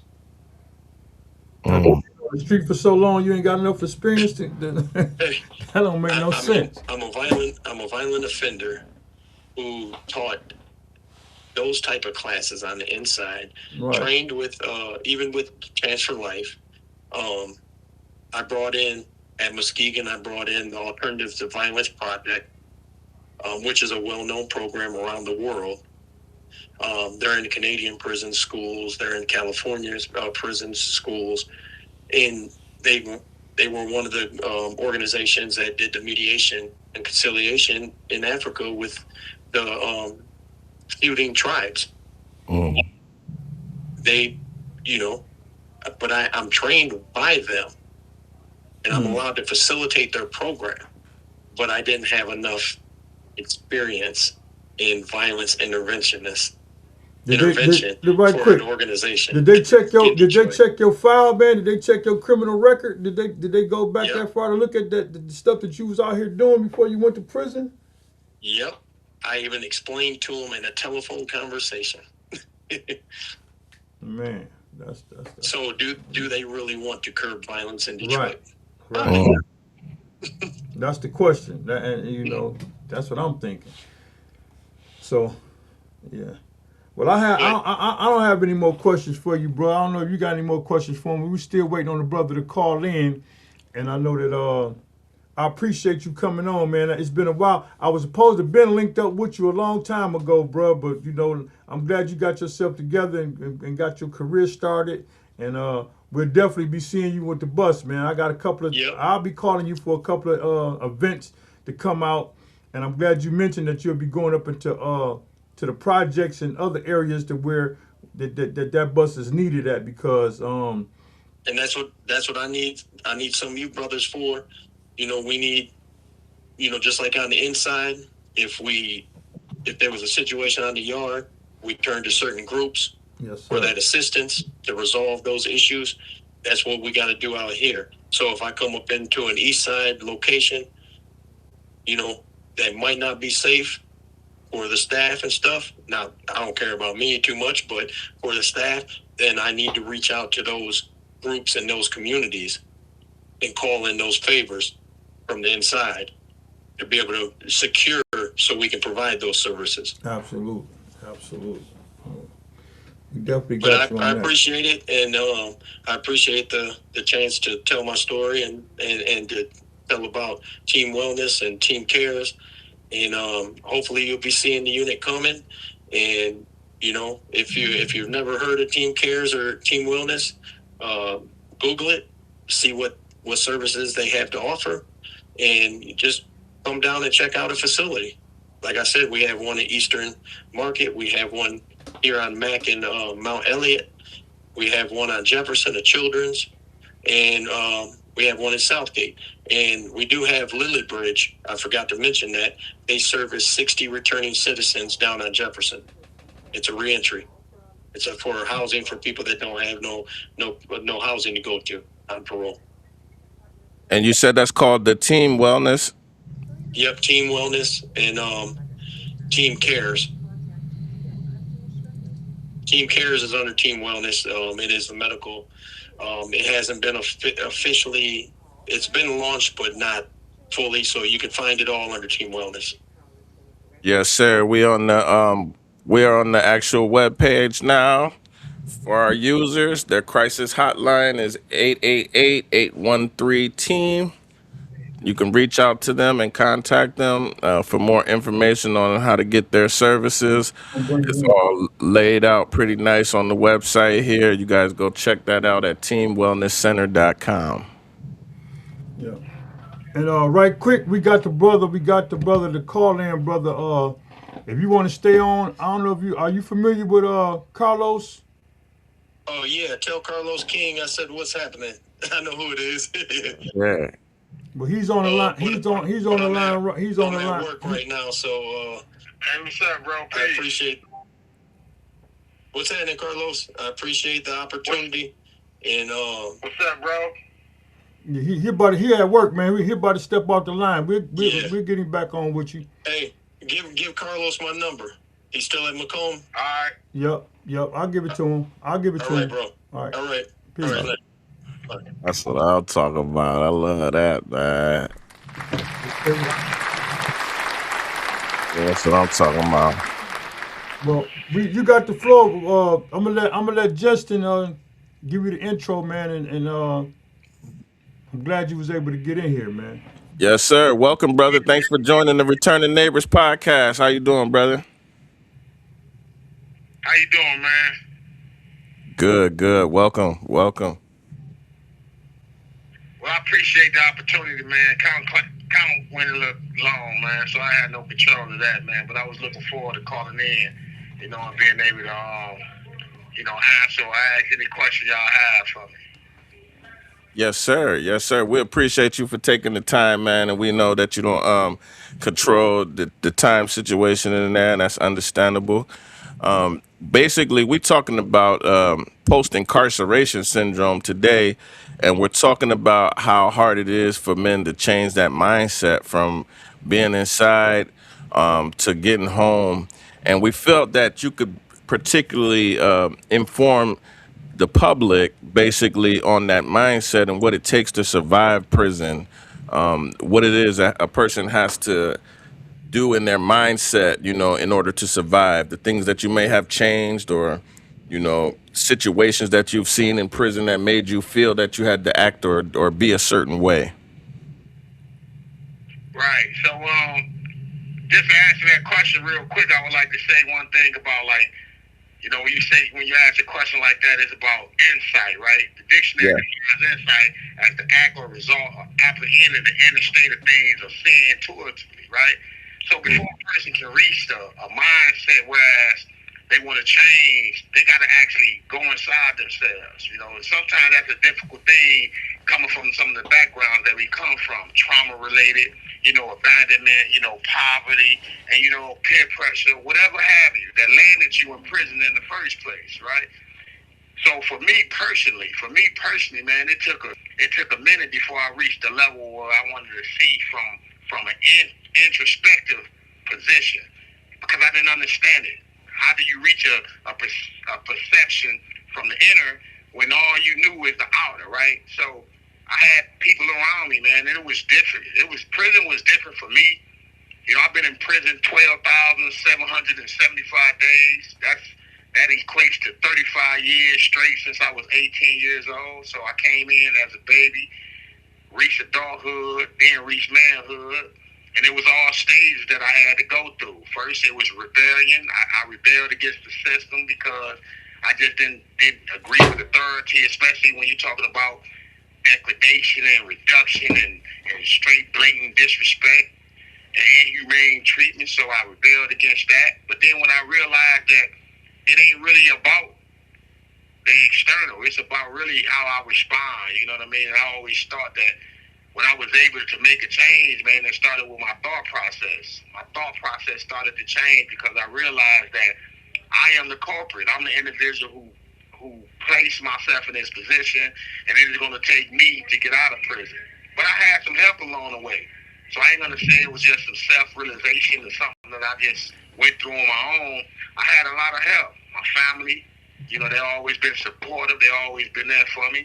And then these guys in here that I've met along my way, growing up, that was trying to teach me and educate me to better myself. You know what I mean? So I come to prison with a 7th grade education. I dropped out of school. 7th grade was my last grade completed. I was eventually kicked out of all Detroit public schools. And then you're talking to a person that I just started college. I got a paralegal certification, Braille transcription certification. I got so many certifications, I don't even want to talk about that. But Yes. I educated myself. I found something inside of myself that was worth treasuring, that was worth uncovering, that was worth giving to the world. And I wanted to be better. It start with that. You got to have a desire to be better because can't nobody force you. Can't nobody show. You got to have a desire to be better, and I had a desire to be better. Yes, sir. I feel exactly what you're saying because I kind of went through the similar situation with myself while I was inside. But how do you get yourself in that mindset when the environment of prison, we know it can act as like a catalyst that can trigger or exacerbate or create new trauma? Like how you keep yourself so focused in that type of an environment? So I had to suffer. I suffered. I just went to go see the parole board on June 1st. First time in 35 years. I'm up for a commutation. They finna put me through a public hearing. That was the first time I ever seen the parole board. And it was crazy because the first question he asked me, and this would let me believe that they want to let me out of prison. The first question he asked me, he said, tell me about your childhood. And the reason why I say that, to make reference to that, because all my life I heard people say, what's wrong with him? Why you acting out? Why you doing this? But no one ever asked me the question, what happened to you? What did you experience in your lifestyle that made you into the person that you were, right? Man. In prison, when I come to prison, it was more volatile, meaning it was straight up. You had to learn certain things. You ain't had no 10 and 20 years to get it together. You had to learn certain things off the rip. You get into somebody's business, you better mind your business. You better do this. You better shut your eyes to certain things. You better man up. You better put them weapons in your hand. You had to do whatever you had to do because I was a baby. Come to prison, 19-year-old, 135 pounds. And in my mind, I wasn't going to let nobody take advantage of me. So what I did was I created defense mechanisms. I put myself in a situation. If this happened, I'm going to respond this way. If this happened, I'm going to respond that way. And that's what I did. All the way till I got to Bergen Maximum Security Prison. When I was in Bergen, it was crazy because when I was in Bergen Max, I was in segregation at this particular time. And I never forget. I was telling myself, like, man, dang, you smart, man. You intelligent. Everybody saying you got it. I was giving people the knowledge, but I just wasn't walking an example. I was giving people the jewels, but it wasn't applicable to me, Mm. In segregation this particular time, I was like, I had enough. And I was like, I want to get out of prison. So I pulled out my transcripts and I was like, I got to get out of prison. And as I was reading my sentencing transcripts, I uncovered the words of her name was Calamito Scarrow. She was the sister of the off-duty police officer that was killed in my case. And she was saying a lot of things, you ain't going to get it. Somebody failed you. You missed the boat. You sat in the courtroom. You was smiling. And man, at that point, I didn't even know that I was emotional. I didn't even know that I was crying. I didn't even know that I was affected. But I was affected by her words. And when I emerged from that situation, man, I knew I had to be better. Not just for myself, but the people that was looking to me and saying, man, damn, it's something inside of you. You feel me? So I think, man, it was the severity of my circumstances that really produced who I am today. Whereas now it ain't no back and forth. I walk with it. I got a certain mindset. I got a certain example, and that's why I've met many people in prison that respect me, that seek me out, that ask me for help, and so forth. Because when I started to change, while I was at the worst. I was at my lowest. I started reflecting on my trauma. I started reflecting on the fact that my father wasn't in my life, and those things was aggravating factors for me. But the mitigating factors, if I can say it like that really produced who I am right now. Yeah, I got a question for you, bro, because the broadcast is about to end in a couple. By the time you get off the phone, your 15 minutes. I got a question for you, man. What does your first 72 hours look like of you coming home? How do you envision that? Man, so my first 72 hours, I mean, I'm a family oriented person, right? But I'm a person that love the people, right? I truly believe that, man, service, man, is the greatest show of love, right? I learned that from Malcolm X, but I want to be amongst the people. Like my first 72 hours, I want to spend some time with my family, but I want to be amongst the people. I want to be in service. I want to go somewhere where I can speak or I can engage with somebody so we can figure out how can we help these people that's still in prison. We have these young men that's out there in prison struggling in their very lives. How can we stop the violence that's happening in our communities? How can we enrich ourselves with the tools necessary to give them something so they won't come to prison? So my first 72 hours is an opportunity for me to engage and be engaged and to listen and to be heard in the way where it can produce some favorable results in the community. I love that. I And love that. my second question to you, man, are you built for that? Man, and I wrote a quote one time and I said, man, if I can't say or do anything to help you, I won't say or do anything to hurt you. Am I built for that? When I say you say I'm built for that right now, I'm experiencing love on the whole level. My little grandchild, all the way from Australia, just came and spent her 8th birthday with me. Her birthday was Friday on the 12th. And she here for 10 days because she wanted to spend her birthday with Pops. So if you effect I'm having, her and my wife came over here. So if you tell me about the effect that you having, all my friends and my family that support me. Am I built for it, man? Listen, when I wake up and rise each day before I become set, my whole thing is gratitude. What am I grateful for? So I go in line about the things that I'm grateful for each and every day. You know why? Because as long as I got a heartbeat, man, I got something to give. That's right. As long as I got a heartbeat, I got something to do. As long as I got a heartbeat, I'm being depended on and I'm being dependent. So if you say if I'm built for it, man, my whole life is a reflection and an example of my love for the people. Service, that's the measure of who I am. Facts. Well, we out here waiting on you, bro. We definitely got a position for you to get you in that position to be amongst the people and talk to the people because it's all about free people, and it's all about returning neighbors, man. So hopefully Facts. you'll be on our set in person, and we'll be able to let you accommodate us, in your endeavors. In your endeavors. Yes, sir. But before I go, I want to thank you, man. Like I said, man, this is what we supposed to do, right? We supposed to get together and figure out a solution. Like I once heard a long time ago, man, if you cure the disease, the symptoms will go away. I ain't talking about giving people feel good statements or doing something that ain't gonna last. I'm talking about consistency. If a parent has a child, the child know he's loved because the parent is consistent. When you're consistent with your community, you're consistent with your your thought process, you're consistent with your example, then you can produce something that's going to be valuable. This is what I'm talking about. So what y'all doing, man, is necessary. It's needed. You got to think, we in prison, we hungry, we being malnourished on every level. Food, healthcare,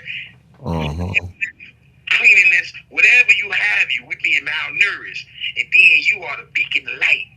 You shining a light despite the darkness that exists within this place. You coming in with the... You have 1 minute remaining. So the people can understand our voice. We don't have no voice. You are our voice.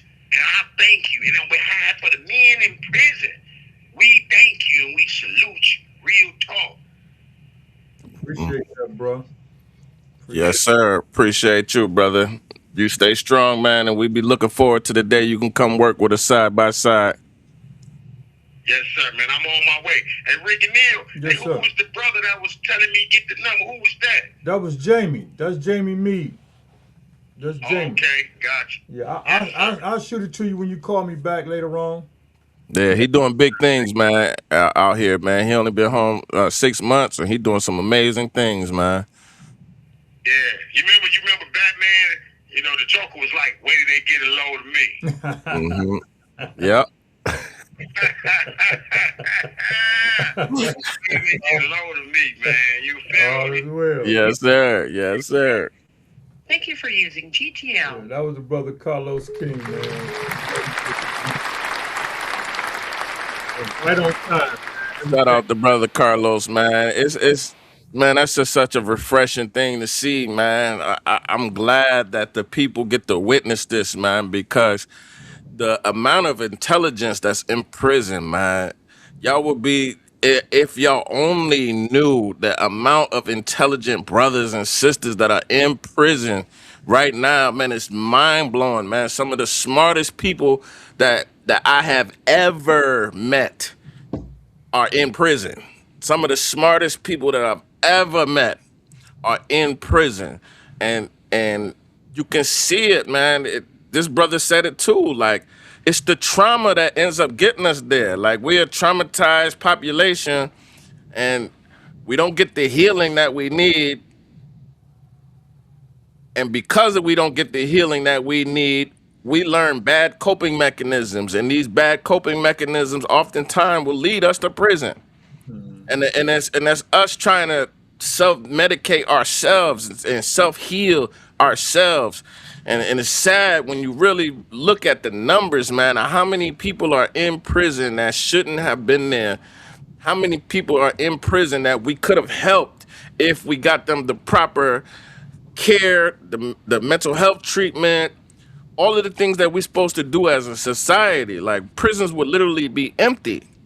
They would literally be empty if you minus all the traumatized people that are in prison. If we could catch them before, that they land there and actually give them treatment, you'll see that these prisons wouldn't be as packed as they are, man.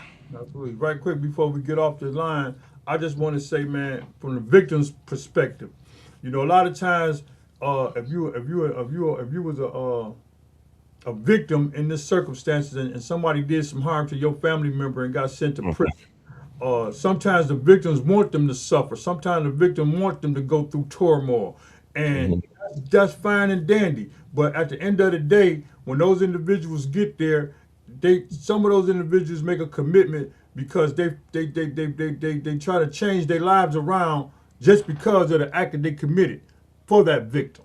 Yeah. So I don't want people to think that that we're just here glorifying those individuals and assisting those individuals that may murder somebody and there's victims involved in it.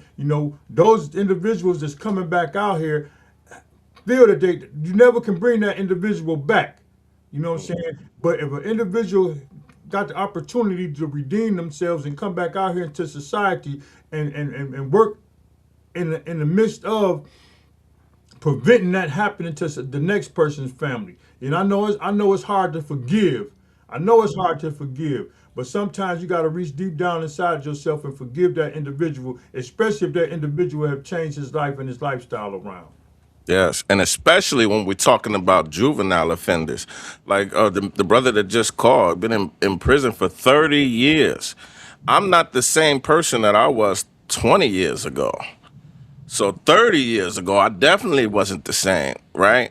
So, when we understand like that the prison is going to be punishment enough, right? A lot of men, they get there and they want to make changes. They want to do the right thing. And we should, as a society, allow the room for redemption. I tell people all the time, we got to leave room for God to do what God do. Because as you can see, brothers go in there, and when they get touched, when they get touched, right? You get this overwhelming sense and this urge to do the right thing and to go above doing the right thing. You hear these brothers, they just coming home. My man been home for 6 months and already he's out serving the community, right? This brother is not even home yet. Another brother not even home yet. And the first thing on his mind is serving the community. That's because we have all of these nights, 15,000 nights to sleep on the error of our ways, to sleep on the impact that we've done to our family, right? Our family, our children, our grandchildren, our mothers, right? We understand that what we did to our families. So the first thing that we want to do is try to correct some of those things. And the only way we can correct is by giving back and community service. That's why you see so many brothers and sisters that have been inside that prison system. They come home and they're ready to work, man. They ready to change, man. We got, as a society, we have to be better at receiving those brothers and sisters in and give them the space to work, man, because you will see, we're going to keep showing y'all soldiers that come home from incarceration, how they come home and how their attitudes have changed, how their mindsets is ready for something different, and they ready to serve community. So we need to start making space for people, man. Yeah, and that's across the country. You know what I'm saying? It's just not we just focus. Our status is here in Michigan, but we definitely want to broaden our horizon to other states and other aspects of America to do the same thing. Because it's a returning neighbor situation at this point. Yes, sir. And anybody watching on the live or the YouTube platform, whenever you may see this video, if you would like to be on the show, send us a message, man. Call us. Well, we'll reach back out to you. You can contact me on Facebook, Justin Counts. You could also hit the Returning Neighbors podcast page on Facebook. Send us a message and we'll get you on the show, man. We want to hear all the stories. We want to hear wherever you at, man. Wherever you live at, all across the country. We want to hear your story, hear what you got to say, and we're going to make space for you. But real quick before we go, we got a couple of events we got to get into real quick, man. We got a couple of events. Yeah, We got the Returning Citizens Day. Yeah, Returning Citizen Day is a day that was formulated 2 years ago. This is the third annual event. It's a great event to bring your children out. If you're just coming home from prison and you're here in Michigan and you can make it down there to the Spirit of Detroit, I instruct you to come on out, man. We're going to have a panel of people speaking.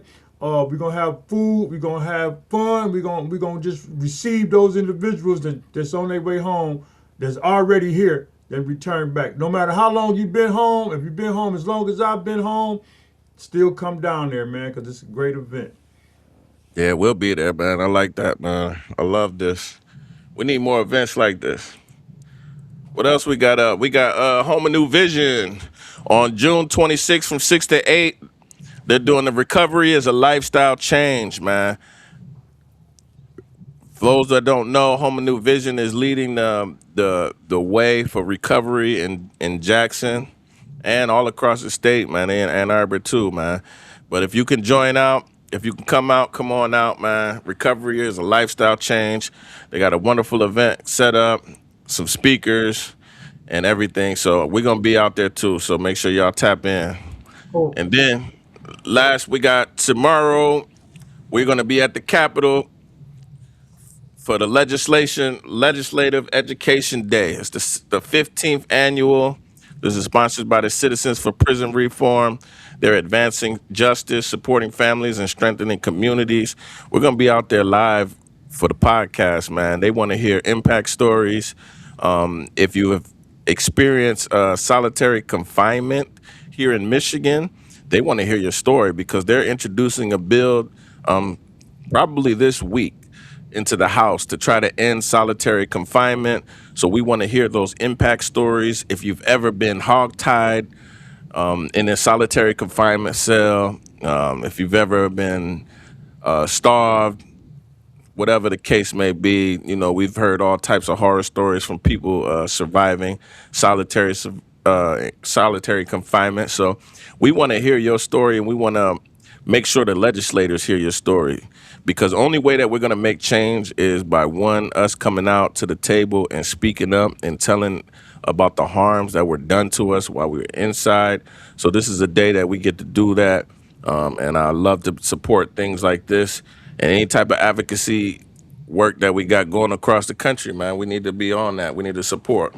And right quick, at that event they have a replica of a cell of solitary confinement. So if you just want to, I know it's like you want to experience how that feel to be enclosed in a cell, it's a replica cell that's going to be there at that spot. Yes. And you could take a look at it, and they even have virtual reality goggles that you can put on, and they will put you inside a real solitary confinement cell. You can hear all of the noise. You can hear all of the ambient background noise, how that never turns off, and just see, get that first look experience of what it's actually like to be in a small environment like that. It's definitely something to see if you've never experienced it. As well. Yes, sir. But that's all we got for today, man. It's been a wonderful episode, man. Yes, sir. We appreciate y'all for tapping in, man. We love y'all, and we'll see y'all next week, man. We're gonna be live at the Capitol tomorrow, so we're gonna record that, and we'll broadcast that next Monday for y'all, man. Yes, sir. Peace.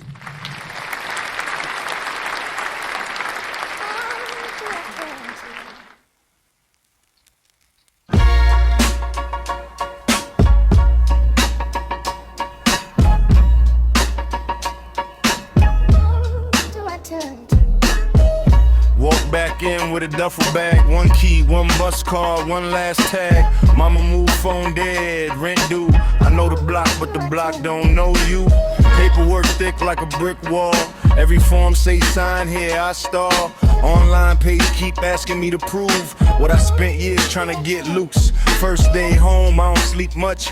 Window half open, hearing loose cuffs.